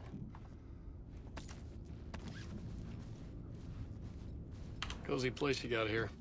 You know, your disappearance from Bright Falls is still the only thing that folks talk about. Well, I mean, there's that not much and else your- going on in Deer Falls. That makes sense. Is In this Bright Falls, where you ended up Deer back in Falls, 2010? fucking. You know about that? I am the sheriff of Bright Falls. Dude, the town's I not the was. same without you. All your deputies are horrible. So Deerfest is still a thing. Oh yeah, yeah, it's bigger. Dude, than it's ever. all the town has. You know, I got zapped here right before it was about to happen. Funny, me too. Are you related to Sarah Breaker? She was the sheriff of Bright Falls back in 2010. Yeah, she's my cousin. I had a police sketch made of Door based on my dreams. I sent it around, and Sarah recognized the face from an old case file from the 80s. The 80s? I moved out there Jesus. to look into it and became sheriff after she left to join the feds.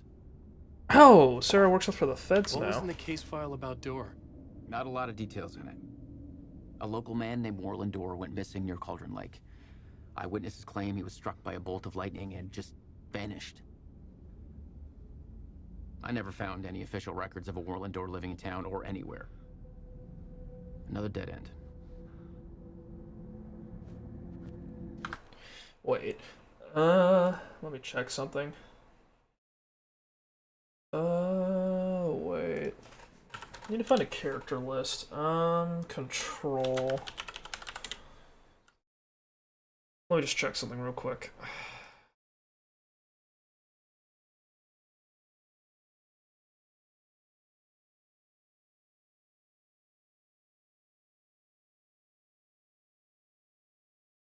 Federal Bureau of Control. Jesse Faden, Trench Theodore. Operations and Security. Other divisions. No. No. Okay, I thought there was that one person.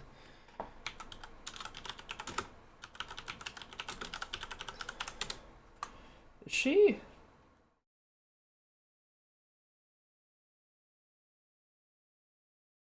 Okay, never mind. So again, I thought for a second that I had like Sarah was a character in Control and I had just missed her maybe, but no. What do we got going on here? There's Door. Well, that is who, where, why, motive? Why me? Facts, missing time, no memory until now. Have I always ended up here? Will I forget when I get out? Dreams, me but not me. Others I know. This one's new because it's red. What is this place? A dream. Feels like it, not real. No place, every place. All places? Any place. Now New York, not NYC. A way to other places? A nexus? Is Door the gatekeeper or trying to get somewhere? Everywhere? Door, gate, portal, port, opening, access, window. Well, he's spitballing. He's brainstorming. It's happening. Got any cool stuff, Breaker? Bacon Baker? Just dirty dishes in the bathroom sink. It's not a thing you see all the time. Alright, something's going down in the ballroom. Need to check that out. This has got to be a scene. The Yeah! would be the stage of a key scene in the play.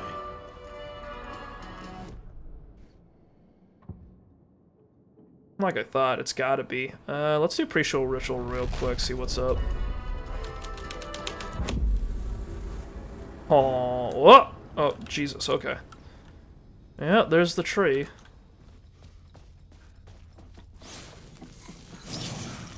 Word of stuff! Marks all nearby resources and points of interest on Wake's map. Holy shit. Extends... Oh! Adds 1 charge to... This is really good. These are all really good. Oh, no. We'll do the inventory by 1 row. Stuff is what does and does not kill me. Yeah, that's it. That's his max. Alan just doesn't have a lot of things. Okay. Glad I did that. Holy shit. Words of stuff. Keep an eye out for that one in the future. Okay, so the troop prepare for their performance calm before the storm, and then a dark ritual in the haunted hotel to summon the star? The star of the play? It's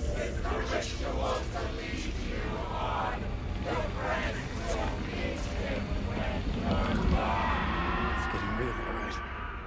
I recognized my writer's room on the stage. I almost dreaded the ideas this would conjure up. It's pretty horrible, I'm not gonna lie, yeah. Nice set you got here. What was the scene in this room? Well, this is what we call the writer's room. In the play, it's where the devil rewrites reality The devil. whilst God is asleep. The devil was our star role. I got a big-time celebrity to play him, and he was method acting the role to perfection. He never broke character, always wore the cult mask. His name was scratched out on the posters. The devil. His name was scratched out? Ooh! I wish I could tell you, but turns out there were masks upon masks. Whoever he really was, shit got weird when he was around. Some of the crew joked that we'd actually hired the devil to play himself. Mr. Scratch is the devil.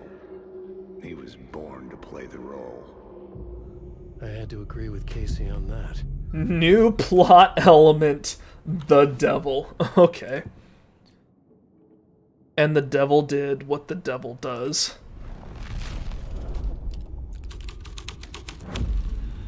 This thread would create Ooh, that's something bad. terrible in the scene, but it's what the story needed. This is not my writing. This is Scratch mocking me. In his room, he will hurt her. Which key is that? One of these keys is really red. Is that return or something? That'd be funny.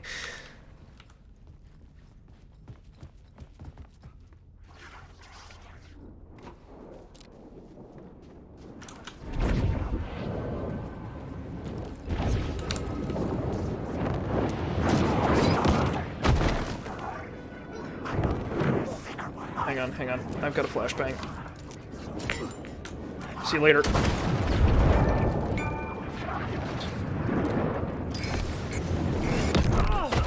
Oh, come on. I got that. Fucking God, you guys are losers. I thought the flashbang would get him for sure. Dude, I need to get used to playing this game. It's kind of hard with like Saga and Alan both having separate inventories because that means I have different hotkeys for everything and it's getting really confusing. I should have just used the flare gun. I don't know. It's like I need to have a better instinct for it. I think because it's like they were all grouped up together, and I was like, I could do that. I can handle that. Yeah, it is bad. It's hard. I live and die by my hotkeys because my brain doesn't think very fast when I'm in trouble. Fuck, do we have to do this again? Would be the stage of a key scene. Okay. This game's really kicking my ass.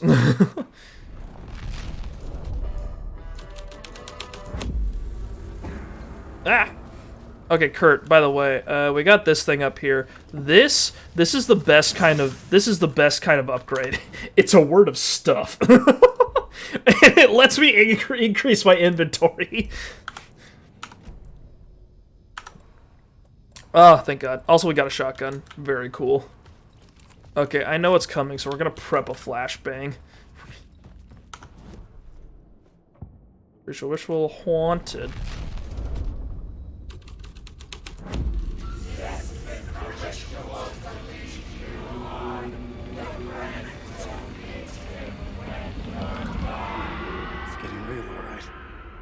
Must the ritual to lead you on something something when you're I gone. almost dreaded the ideas this would conjure up. What was nice set you got here. I will continue drinking my vodka. In this room? Well, this is what we call the writer's room. In the play, it's where the devil rewrites reality whilst God is asleep. The devil was our star role. I got a big-time celebrity to play him, and he was method acting the role to perfection. He never broke character, always wore the cult mask.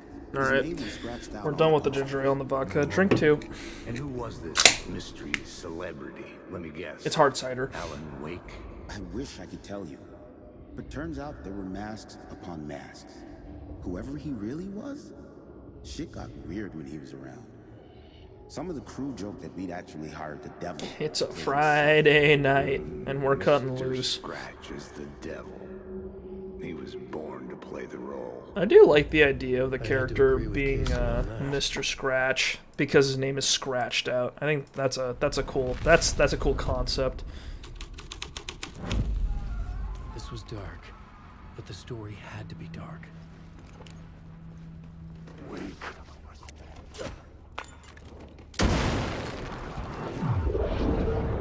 I didn't do shit.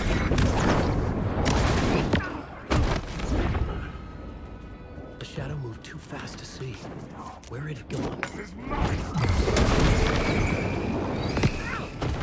I'm being attacked from range by some fucking sorcerer back there, and it's really frustrating me.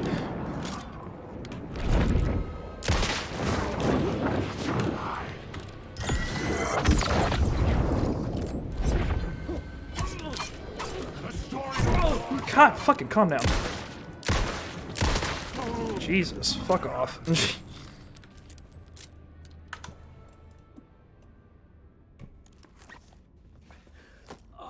My New Year's resolution is a new soda, cider, sparkling water every month. I seek the Grandfather. Dude, the Grandfather was seasonal. I don't think you're gonna find him.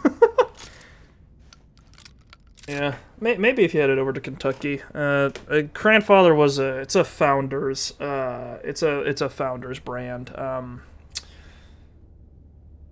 Stout, that's what it is. I think it's a stout. It's a weird mix. It's basically barley wine. It's got like it's like an 11%er. So Founders is kind of like all over. I'm pretty sure Founders is all over the place. I think they're from Kentucky.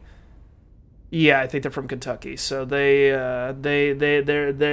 kind of ship worldwide. They're very well recommended. So if you want a really heavy ass beer that's got a complex flavor, I'd highly recommend their stuff.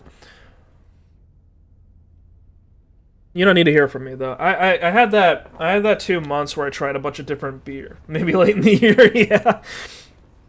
I had that 2 to 3 month period where I tried a bunch of different beers and just to figure out which ones I liked. Because what kept happening was that I was getting invited to places. I hang out with other human beings on the weekends sometimes. Crazy, but one thing that happens is that when I hang out with them, we oftentimes I'll go somewhere and usually the place will offer alcohol, and sometimes I will, if I've been driven there, I will consider consuming alcohol, especially if I'm with people I like and want to loosen up after a stressful day. So, but sometimes it'll like usually the place has a cocktail, but cocktails are kind of like a lot, and some places literally only offer beer, so I decided to kind of figure out what I liked and what I didn't from there. Because it used to be like if you just said this is a lager, I'd be like, I don't know what the fuck you're talking about.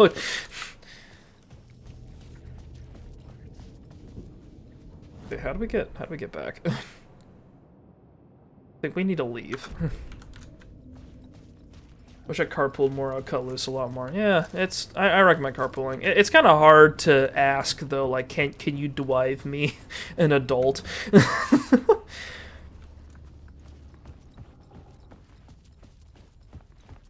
Okay, I remember the way we did this was really weird.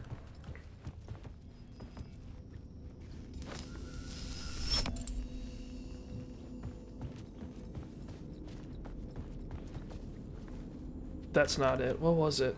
How did we get back to first floor? We need to check the other spots, right? Hang on.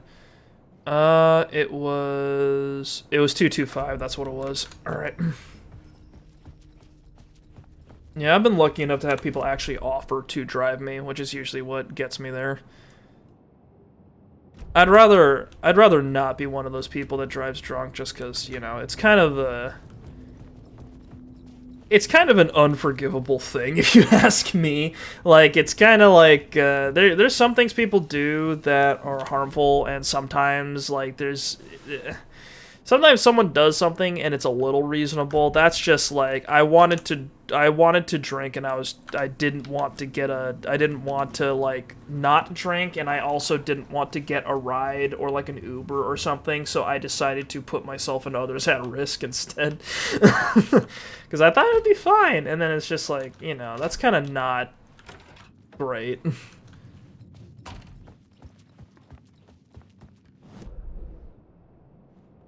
Either be responsible or be responsible, get a drink, or be responsible, get a ride.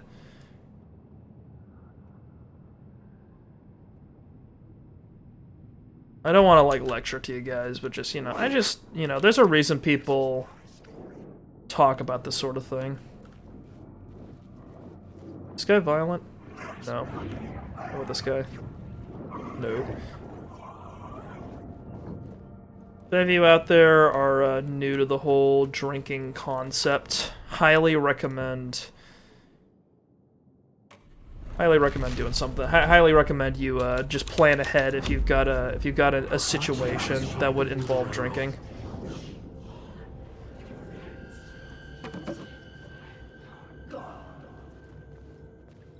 This game is taking a minute to figure out what's going on. Okay, see an entrance hall. Swap some stuff over. This is still active. We'll quick save real quick.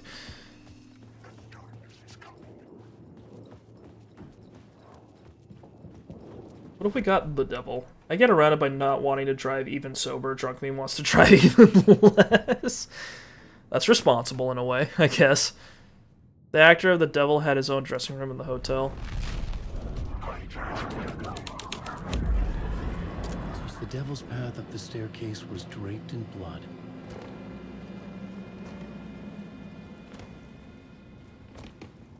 Okay, we have at long... The walls need to load in, but we have at long last... Jesus. That was an unintended jump scare because of the loading. Holy fuck. What does it even say? Old, not Casey. See that? Die. That is a lot of blood. You are correct. Several... At least 1 or 2 people's worth of blood. Scratch, I think maybe is what that says. Yeah, a lot of what we've seen before. Man, people could have used that blood. If you're gonna bleed all of your blood out, you might as well donate it. Apparently there's like a shortage going on here. Do you guys want to know something funny? The last several times I've tried to donate blood, something went wrong, and now I'm getting a little paranoid about it. You know how, like, there's probably a mundane reasoning for something that's happening to you, but it feels like it could be something a little exciting and supernatural? I kind of have that going on where, like a while back, I tried to donate blood, and what was it? The phlebotomist, I think they're called. Hang on real quick. If that's who the actor playing the devil was, had stayed in the hotel. Asking around at reception got me a room number. 666. Horny. He had requested that room specifically. The devil had a sense of humor. Or he really didn't. It was funny either way. According to the director, the actor hadn't mingled with the rest of the cast. He had only come out for the play. And always in character.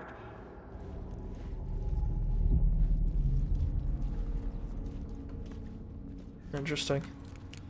All right. Anyway, first time the phlebotomist, we were all good to go. They said my blood was good. They didn't tell me. I've wanted to know what my blood type is for like a long time, and I just never got it tested.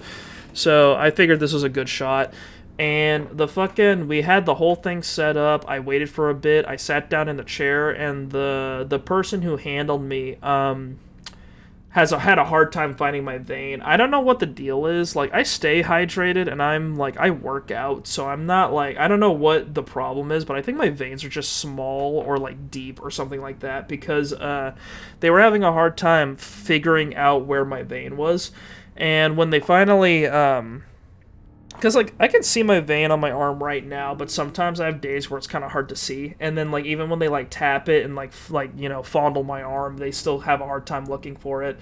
And eventually, this person, she took her marker out and marked, a spot and was like, that might be a vein. I'm going to check your other arm. And she couldn't find one on my other arm, which was a little weird.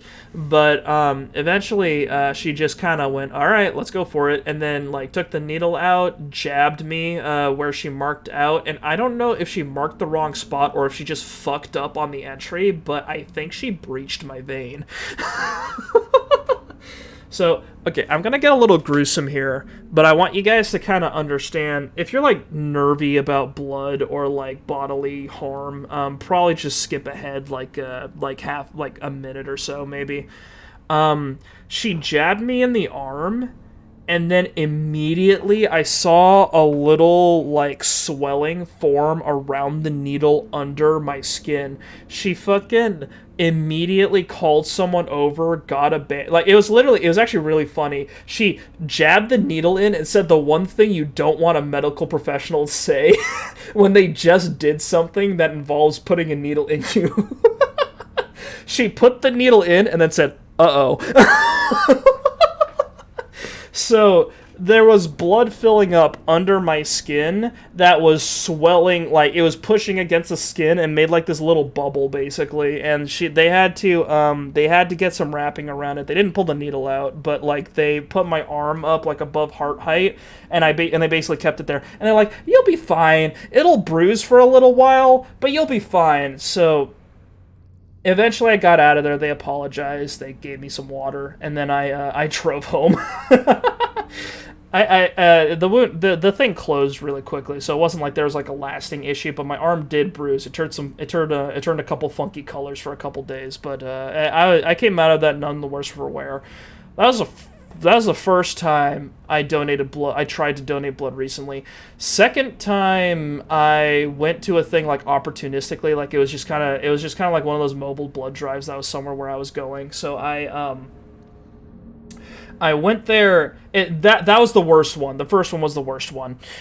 Second time, I signed up, and then they were like, "Okay, you since you're just a drop-in, a lot of people have been donating blood recently, which is great, but that means that we've got a long list. So why don't you get yourself figured out? We'll get you organized. We'll figure out where you are." I had a class in about an hour and 10 minutes. I thought it was a safe entry to go in. I figured they would just sit me down, do the whole thing. It would take an hour at most, and then I'd maybe be 5 minutes late to class, right? And I thought that was fine because there's a blood shortage, because this was there was just a blood shortage at the time. But they apparently they were so busy in this little center they were in, because it was mobile, so it was really small. What happened was that they eventually brought me to the side, got me tested, asked me a whole bunch of questions. I filled out a whole bunch of forms, and then they got me into a chair, and then I checked the time, and I was already late for class, and they didn't have someone immediately going over to draw blood. So I just stood up and said, "Hey, you got my information. I'll keep your center in mind, but I need to go to class right now. I'll just donate some other day." And they're like, "Okay, you know what? That sucks, but sure, we'll let you go. It's not like we're keeping you here." So I went to class. Second time, it was fine. Right away, I felt bad about it, because it was people need blood. So I decided to sign up for another blood drive. And then I sign up for one. I'm ready. I have the slot picked out for the week. and then like a day before it happened, it got canceled, right? They were like, hey, we're having an issue with our equipment, we can't do the blood drive, so we're just gonna have to cancel it. And I was like, you know what, I think I'm cursed or something. So I just forgot about donating blood for a while. Recently, because those guys had my email, they sent me a message. This wasn't super recently, but basically, apparently there's another blood shortage. I sign up to donate blood again. I was supposed to go to donate blood today. They canceled yesterday. So that's 2 cancellations. One time I straight up couldn't do it, and one time where the person fucked up. That is 4 attempts. I don't know what the deal is. I'm like cursed or something. Like my blood simply cannot get into other people's hands. It's confusing. Alright, 666. That's where we're headed right now. Good time. Talked about my blood for a little while. That's the stairwell. Your blood can only leave your skin through your own plier. Could you imagine? Like, I jab myself with a needle and then just, like, collect it in a fucking, like, plastic water bottle, and then I drive over to, like, the nearest clinic, and I just put it on the fucking counter, like, there you go. What blood type is this? I don't know.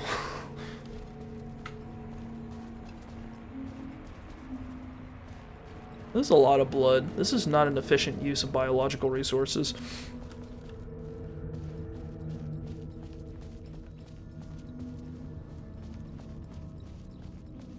Sir, do you want to cook here some juice? Are you okay?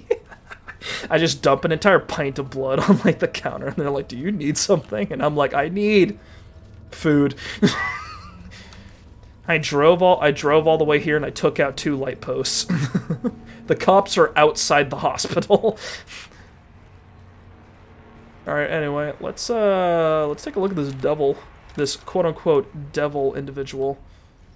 Is this room fully loaded? I guess so.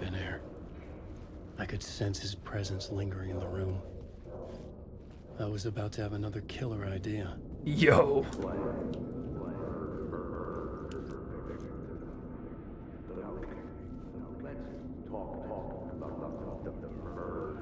Okay, let's talk about the murder victim. The lady who was... Oh. Oops. Sorry there, Casey. Okay, let's talk about the murder victim. The lady who was killed in the climax of the play. The leading lady. Oh, it was an honor to get to work with her. A grand dame for sure. She went back a long time. Kept insisting she had seen the long-lost original script of the play. She'd been with this mysterious writer, his muse. Oh, writer, he sounds handsome. The muse. The muse? Standing in room 108, where the murder happened. The set of the final scene, right. The devil comes, an unstoppable force crashing through the hotel through each scene, executed with devastating mastery. And all leading up to him meeting his muse. It turns out he knew her. He had only joined the play to get to her. To murder her. Again? We're doing this again?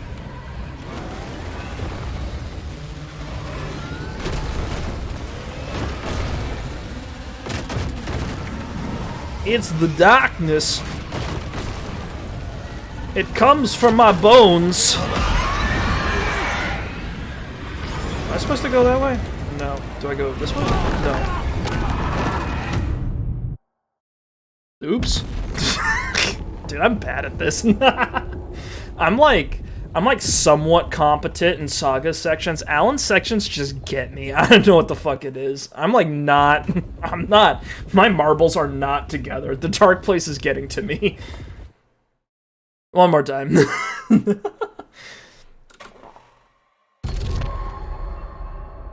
We'll just pretend that didn't happen. You again. See, last time was because the game literally bugged out. This time, it's because my brain bugged out. You know how it is.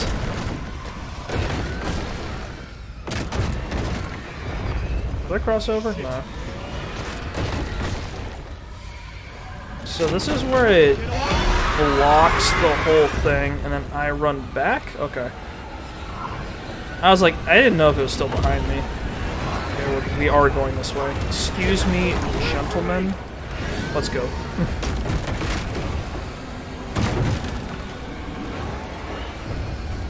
Okay, that's what I was supposed to do. Excuse me, fellas. Oh, we're okay.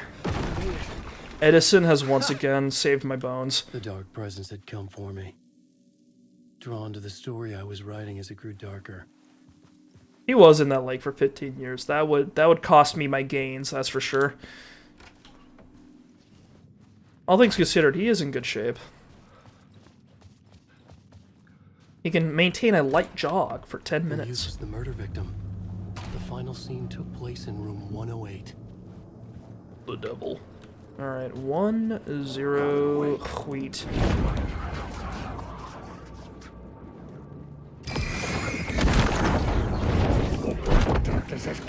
What the fuck?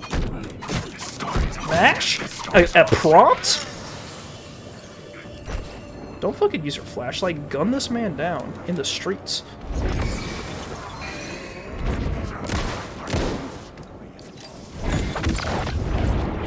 Okay, this is a little confusing. I need space.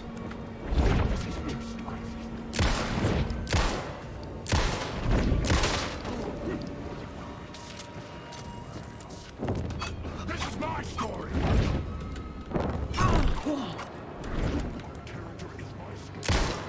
Oh god, the frame rate. I can't aim. I can't aim, dude.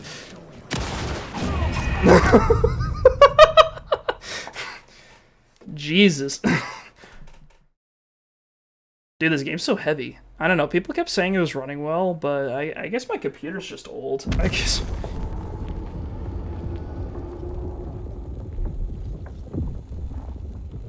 Maybe I should use the flashbang. I do have a lot of them. It's a learning progress. Alan doesn't run very fast. Dude, Saga doesn't run very fast. Don't they teach you how to run in the FBI? I have to start back here? That's rude. Alright, we go left, we go all the way down, and then we double back and cross. Man, my whole ass is showing this stream. It fucking sucks.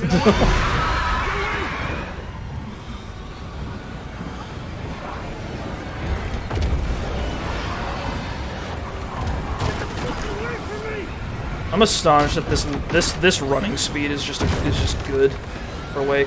I'm not sure if you guys have seen people like run, but it's a little faster than this. Like when people think death is on their heels, they can fucking sprint. The dark presence had come for me. Drawn to the story I was writing as it grew darker. Darker, a little edgier. The final scene took place in room 108.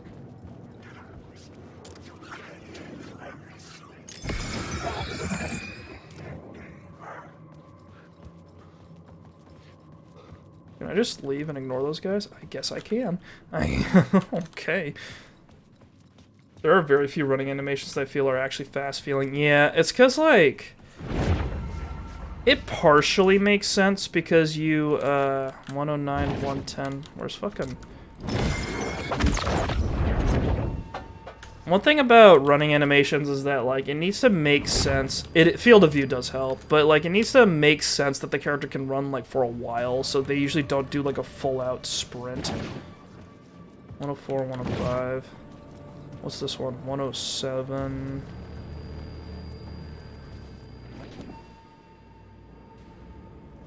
Hang on. This is the final scene. The devil. The devil led the way with darkness boiling in his skull. I needed to use the murder victim. Room 108. Let's just ignore that entire fight that killed me last time.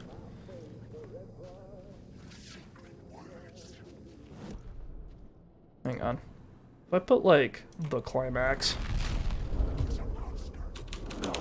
Does this guy go away? The story was affecting the scene. Oh, it's moist in here. Alright. Got a little wake water. Beware the drowned lady. Ah, it's the overlap that Saga was in. Look at that. I do really love how field of view kind of affects your speed. Do you guys want to know something funny? You guys know Dragon Age Inquisition? Did you know that the sprint in Dragon Age Inquisition doesn't make you, it's either the amount, it either speeds you up a really negligible amount or it doesn't speed you up at all, something along those lines, because because if they made the sprint when you're on a horse, if they made the sprint any faster, the game wouldn't load fast enough. So they actually just made it so that the game zooms out a little bit, like modifies the field of view, and then puts a bunch of like speed lines next to you to make it feel like you're running faster. I see a game that uses a button mashing mechanic for sprinting with diminishing returns over time to maximum speed. Ugh. I don't know. I'm of the opinion that games need less mashing, actually. I think, I actually really dislike mashing as a concept because it, like, shortens the lifespan of the button that you're using, and it also just, like, if the game has high expectations of you mashing, it's a really easy way to, like, overtax your wrist, I guess. I know, I'm not into mashing. I think the superior option is for the game to give you a series of presses you need to make, and then you go through them. And it's like, that does the same thing where it's like, oh fuck, I need to do this really quick, and like and then you need to like think clearly and then do the whole process. Huh. Lost on the shore between the forest and the ocean. The owl and the deer, selected in motion. In his room, he will hurt her. In her, she is caveat. In hers, he is something. His story ends. Her story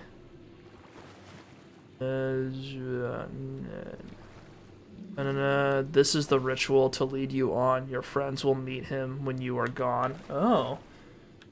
Fighting game strings to sprint faster, yeah. Oh, no, wait, here it goes. Reflected in motion. In his room, he will hurt her. In hers, he is caught. His story ends. Her story does not. This is the ritual to lead you on. Your friends will meet him when you are gone. Ooh, that's what they were saying. I just heard a really fast heartbeat. This was the murder site. There was a record at the bottom of the bathtub, beneath the body. Oh shit! Somehow okay. It was important. This is Cynthia. This is Grandma. Oh. Another step. Somehow I was closer to home, closer than ever before. It's you again, the FBI agent, Saga Anderson. I'm closer now. I can feel it. You helped me get closer to escaping. Wake? Are you still trapped? The clicker. We can... You know about the clicker? It can help us. I destroyed the dark presence with it last time. You can help. You can find it. You must find it. No, she's got it. I can get it to you. I have to understand. Did you write the story? Alice is in danger. I have to stop Scratch. I have to find Return. I need to get back to my apartment. I'm writing a story to get through. Initiation. It's the only way. The story.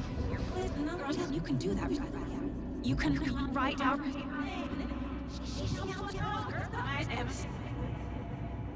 It lasted only for a moment, like two planets passing in orbit. Saga Anderson was helping me go deeper, closer to escape, somehow. Two planets in orbit works. I prefer two ships passing in the night. Tower. I had to get back to my apartment, my study. I had to find the manuscript of Return.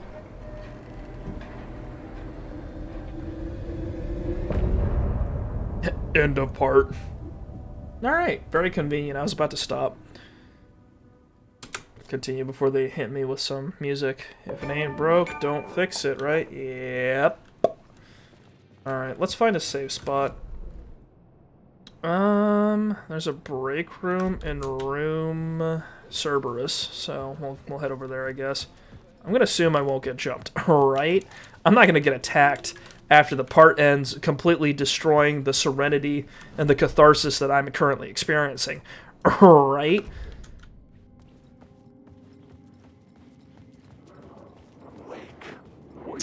That's what I fucking thought. Alright. You fucking losers. Get away from me. You fucking...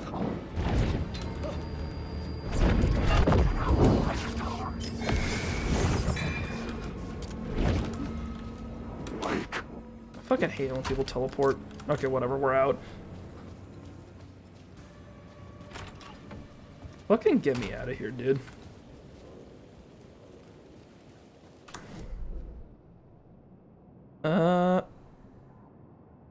Where's the nearest break room? There's one over here, kind of. Ocean View Hotel, Highline Station. It's weird, this kind of feels like a hub, but there's no break room, like, attached to this place. Here. Again, Zane said the manuscript of return was the key to escaping. I had to get it before Scratch did. Stream's over. Go away. Honestly, what's the... Okay, the last autosave was like a minute ago, so we'll be fine. Anyway, yeah, that's probably gonna surprise the shit out of me. Hang on. I want to do the next part of Saga's story next time I start a stream, which means I'm gonna need the janitor's mop. And not all of the break rooms have the You know what? It wouldn't hurt. It wouldn't hurt if we just did another wake section next week. Whatever. We're done for now. I'm out of time. Anyway, thank you very much for watching. I'm glad you guys made it out. I'm enjoying Alan Wake 2 still, despite I think Alan Wake sections are more annoying than Saga's sections, just because all of the enemies teleport. Those guys that teleport more than the other guys that already teleported, like the guys with the knives, are really fucking annoying.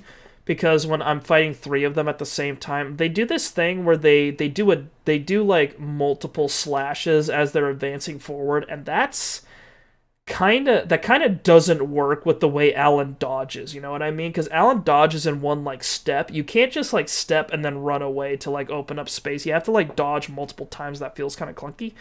But outside of that, I do really like the... What's making up for it is that I really like the theme of it, and I like the I think the thing that Alan does where he like you see the typewriter and he goes and then like it completely changes the environment, and also like the light thing. I think that's great. I think that's fantastic.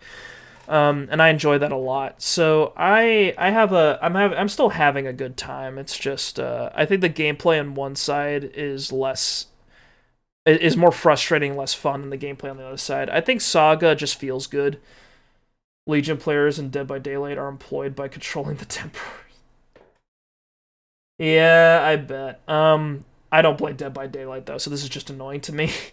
I'm used to, whenever I get a dodge button, I always equate it to, like, Dark Souls, and the way Dark Souls works is that almost every time you fight an enemy, it's just one swing that you have to deal with, and whenever an enemy has, like, a combo, you just have to dodge in the pacing that the combo is at, basically. It's like a rhythm game. This game doesn't play like a rhythm game. It plays like I'm scrambling around shitting myself while ghosts try to get my ass. But, outside of that, this weekend's probably going to be pretty normal compared to last week. We're going to be continuing the games that we've been playing. I'm probably going to try to push through Gaiden and see if we can finish it. I don't think we're going to finish Gaiden tomorrow. We can try to do a couple of extra long streams, but I'm not sure if that we could try do like some 3 or 4 hour streams, but it's like Souls likes or rhythm games is not the takeaway I expected tonight, but it's a good. Well, yeah. I've heard people compare Sekiro to a rhythm game where you need to press the right buttons in response to the right prompts, and then like do it in a rhythm, and that's literally what Sekiro is. Like you have to figure out which tool to use, and then it's just like bam, bam, bam. Like you dash into the enemy when he does the stab for the Nakiri counter or whatever they called it, and that's kind of how it is. There's a pacing to all of it. But anyway, tomorrow we're gonna be playing Gaiden. Sunday we're gonna be playing Yakuza Like a Dragon. I think we've got 2 to 3 more streams left in Yakuza Like a Dragon, and I think we have 3 left in Gaiden. I'm not totally certain because the next chapter, I think we just entered a new chapter in Yakuza Like a Dragon, and it's the second to last one. So we're almost done with that game, but the final cutscene, like the credits, I remember the whole final sequence from beginning to end was like 2 hours long. So we have at least like 2 or 3 streams in that one. However, Like a Dragon Infinite Wealth comes out next week. So the way this is working out is I'm probably gonna let Infinite Wealth wait a week, just because what I like to do is I like to give games a little bit of space, because that means that lets them, if it comes out and it turns out there's an abominable issue with the game, usually it gets fixed within a month. So give it a little time, see what the word out is, and then I'll play it if everything looks hunky dory. This does mean that I don't hop on trends immediately when they start, but it's a really long fucking game, and I'm not like a turbo streamer that needs to be on things the very second they happen, so it's not that big of a deal. So I'm probably just gonna wait on that one a little bit. But we should be finished with one of the, the post-release beta. I'm not saying that's gonna be the case. Usually the Like a Dragon games are pretty solid. They don't have a reputation like other studios, but they do. It's just good in my practice. I've learned that you can't really expect certain things anymore. Sometimes a game will come out and it's literally just a mess. You never know.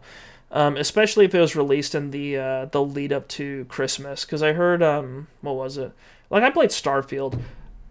I actually have a question for you guys. If I just had a stream where like I talked for a while and I just ranted at you guys for like 30 minutes to an hour about video games, would that be entertaining to you? That's kind of partially what like Far Cry was. Not just like you guys watching the stream, but if anyone on YouTube kind of has an opinion. I don't think too many people watch my outros, but like if anyone out there wants to comment, maybe I'd be down to like consider that, because it's like I don't have a lot of time to do actual video editing, but I do have a lot of thoughts I want to get off my chest, and I don't have a lot of other people like outside of streaming to really talk about video games, or at least video games to the depth that I like to look at them at. So I'm like considering how to like use that outlet. But yeah, I don't know. Food for thought for later. Anyway, that's kind of the majority of what I wanted to say. I'll see you guys tomorrow. I will be playing. I think an edited down version would be fun. The stream would be good too. Sure. Yeah, maybe I could do a stream and then like cut it down a little bit before putting it on YouTube or something like that. That's an idea. But I kind of one thing I've been doing. I played Starfield for a while, and if any of you have watched me play Resident Evil 7, I mentioned that I was having some issues in Starfield because the game has some bugs that were really fucking me up. And one of them prevented me from basically accessing the entire game. Like it was a quest that locks you down on a planet until it's resolved, and the quest was bugged, so it never finished. And the bugs existed in like 3 different places. So I tried multiple different creative ways to try to get the quest to finish or try to get myself off the fucking planet. None of them worked. So it was it kind of completely stopped the game for me, and I didn't have a manual save in a long time. I had a few quick saves, but in my foolishness, I didn't do a manual save before the quest started because I didn't think the quest was gonna lock me on the planet, because the quest doesn't lock you on the planet until like the last 30% of it. So yeah, it was a major buzzkill. And Starfield's interesting because there are some games and some books and some movies and some TV shows that you experience, and when you look, I'm not sure if you guys have ever experienced this before, but have sometimes you'll have a story or something like that, and then when you finish it, you have certain emotions when you're in the middle of it, and then you have certain emotions when you're done, after you're done with it.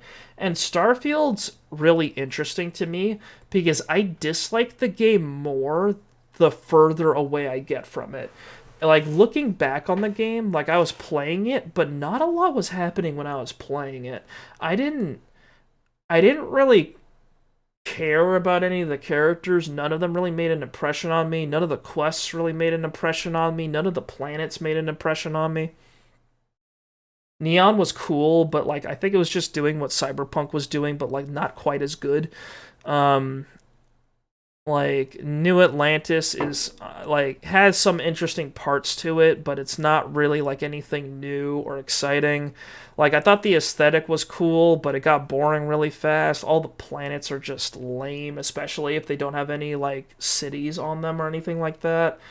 I did the full fucking martial, like cowboy, like quest line, and I don't remember anyone from that except the one guy who had a really cool ship, because I thought he had a really cool ship, but you couldn't fly it or steal it because it's just this really big ship that's actually just a building because it's grounded. And I just remember being frustrated like half the time I was playing that game. So it's really interesting looking at it in like post, just because like when I was in the middle playing it, I think I probably would have given it like a 6 out of 10, maybe a 6.5.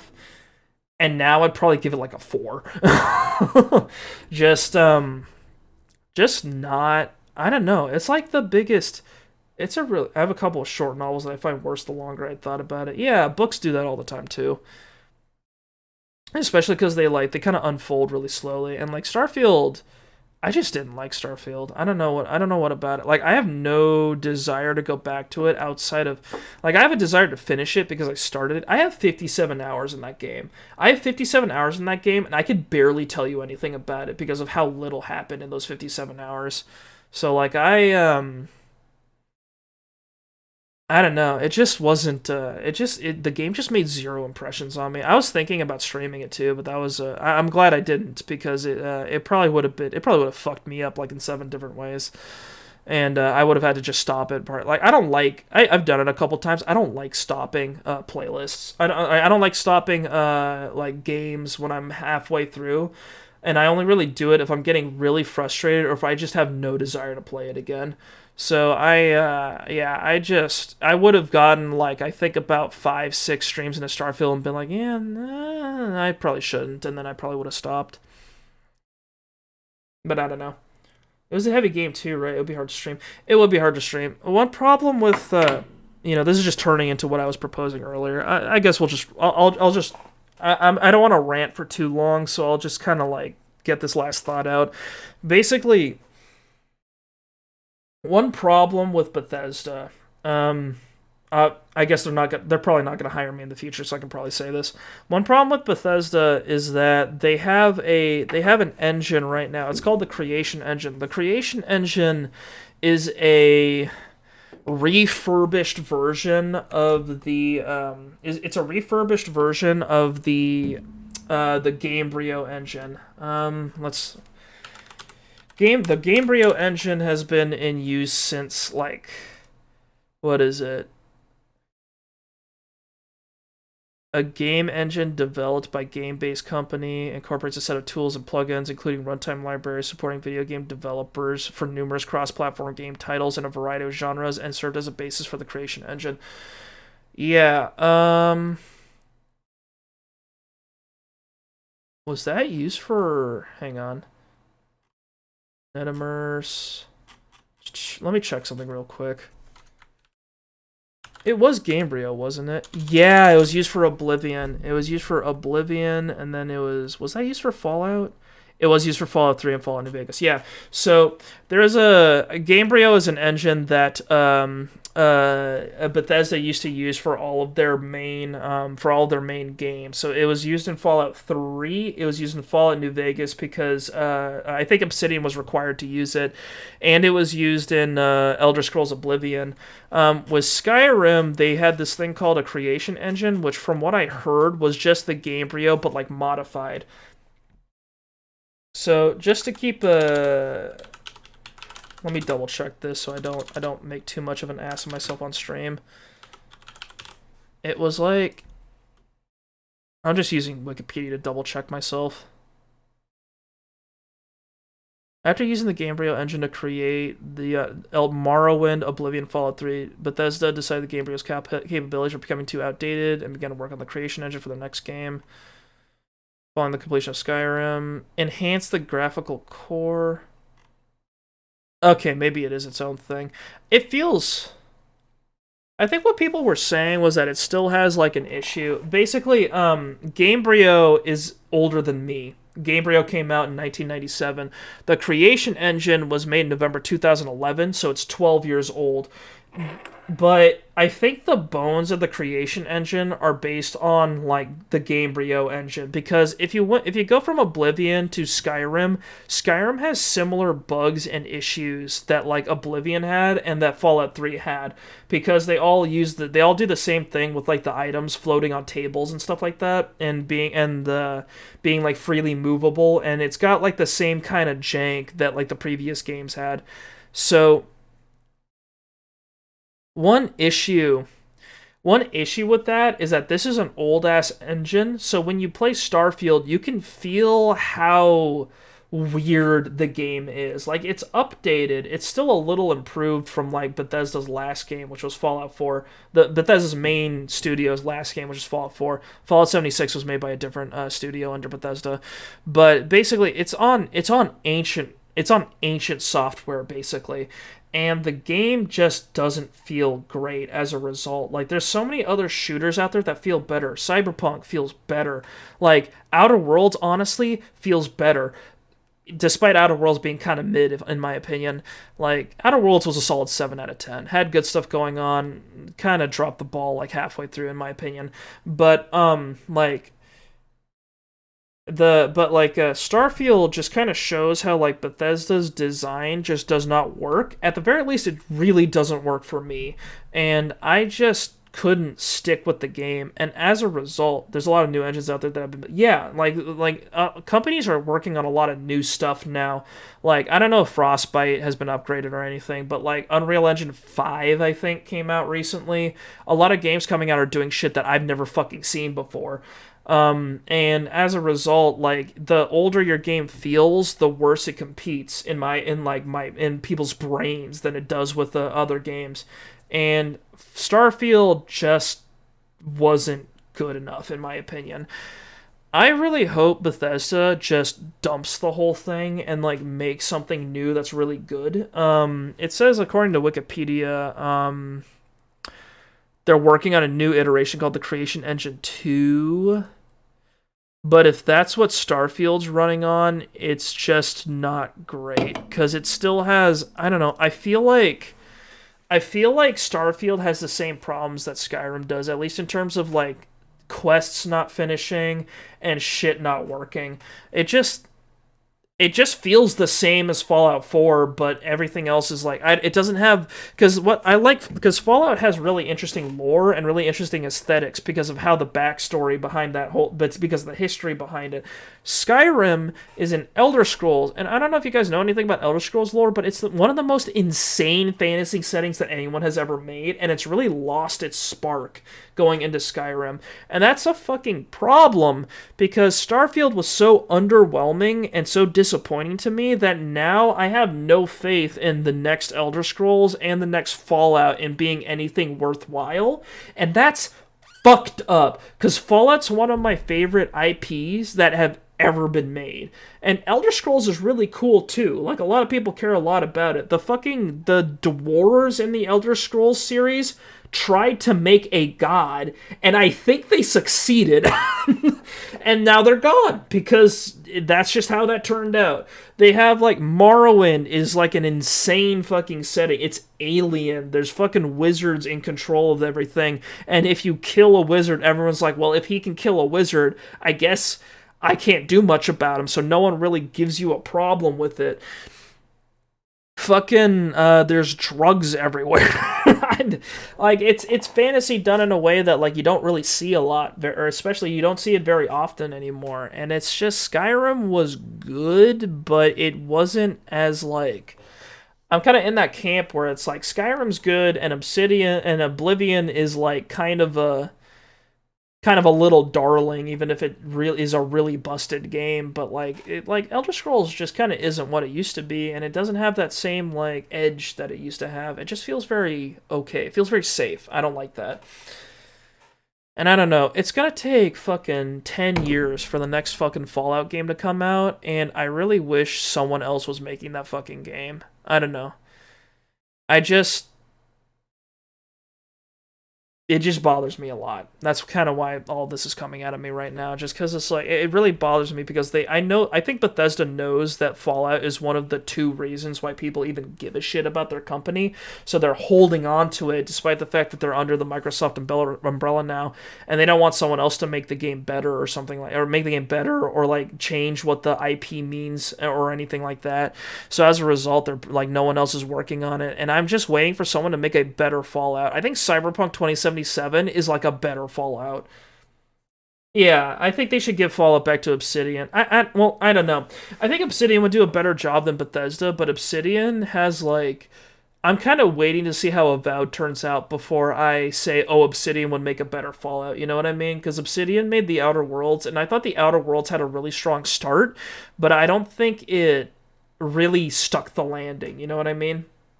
Because like the first section of the game has a really solid setting and sets a tone that the rest of the game doesn't really match up to, because the Outer Worlds, the setting is like a corporatocracy, and give Fallout to one of the Norwegian developers. Maybe it'd take them forever to make a game, but I don't know, maybe it'd be funny. I don't know.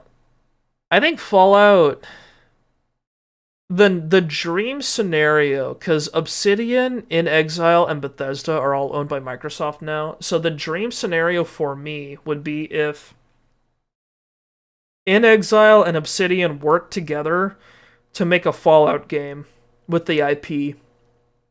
And we got like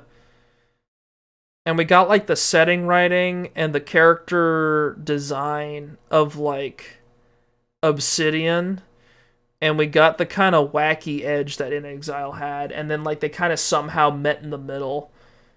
And then don't get Fallout to Halo. Halo's done. I don't know. I don't think Halo's had like, I'm not really a Halo guy. I was never really deep into Halo. That was kind of one part of gaming history that I don't think I think I just missed. But I just want someone who like is really like knows how to make a solid shooter, and someone who knows how to make a solid RPG, and like I want them to work together to make like a good FPS RPG. That's just kind of it. Has never played Halo, yeah. No, I don't know. I just want something that's not what we currently have, basically. I want people to, the thing, Fallout's in a genre that I really like, and the only 2, like, I think Fallout New Vegas, Cyberpunk 2077 as it currently exists, now that it's had like its updates and its Phantom Liberty, I think those are 2 games I really fucking love, and I wish we had more games like that. Deus Ex is kind of in there too. Like, I really like immersive, I think first person is like the most immersive perspective that you can have, and having that in a big, cool, unique world, and also having like the sort of dynamic feel of like shooting in that gameplay, because I think guns are cool too. So mixing that all together is just perfect for me, and I really wish more games did that. But I understand why games don't really do that, because it's a challenging set of elements to balance. But I think it's so fucking good when it works. You know what I mean? And I just don't think Bethesda's doing it, because Starfield, like, it's got like a lot of issues. The guns feel very samey. They don't feel very unique or distinct. And despite the fact that there's a wide variety of guns, you see all of them. I think, like, you see all of them after, like, a couple dozen hours, and then the game starts giving you upgraded versions of them. So it's literally like you see all the guns, and then all the guns from there on out are the same guns, but they have a word in front of them that makes them better than the previous guns. So it's the same guns with bigger numbers, and that fucking kills me. I hate that.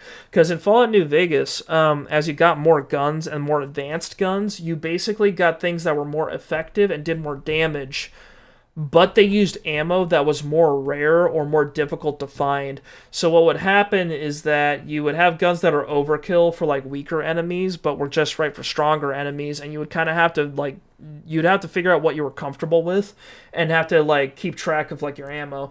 I have played the game too much, and as a result, I kind of always had plenty of ammo and stim packs and all that, so it's not like the game was hard, but I really like that the game never did this thing that, like, Fallout 4 did, where basically if you can use one gun through the whole game, you just need to upgrade it, which I think sucks. I like that Fallout New Vegas is like, oh, you need to do damage that gets through this thing's armor, so you need one of the lever action guns or, like, an anti-material rifle or something like that if you want to do really big damage that pierces really tough armor, and your varmint rifle's not gonna fucking cut it. I don't know. That's kind of... Fallout New Vegas was really fucking good. Cyberpunk 2077, really fucking good. I'm glad we got that. I just wish games like that weren't so far apart, and it kills me because I just really want to play one of those games. That's kind of the crux of it. And I hate that I'm going to have to wait 10 years for a Fallout game, and that Fallout game's probably not even going to be good. That kills me. You know what I mean? That's just upsetting. I don't know. Obsidian recently, to leave you guys on a high note, I thought The Outer Worlds was a really good... I thought The Outer Worlds had really good ideas. I just think the execution was kind of lacking, and there was some stuff that I really wish was expanded out a bit more, and I also wish the game didn't feel so small.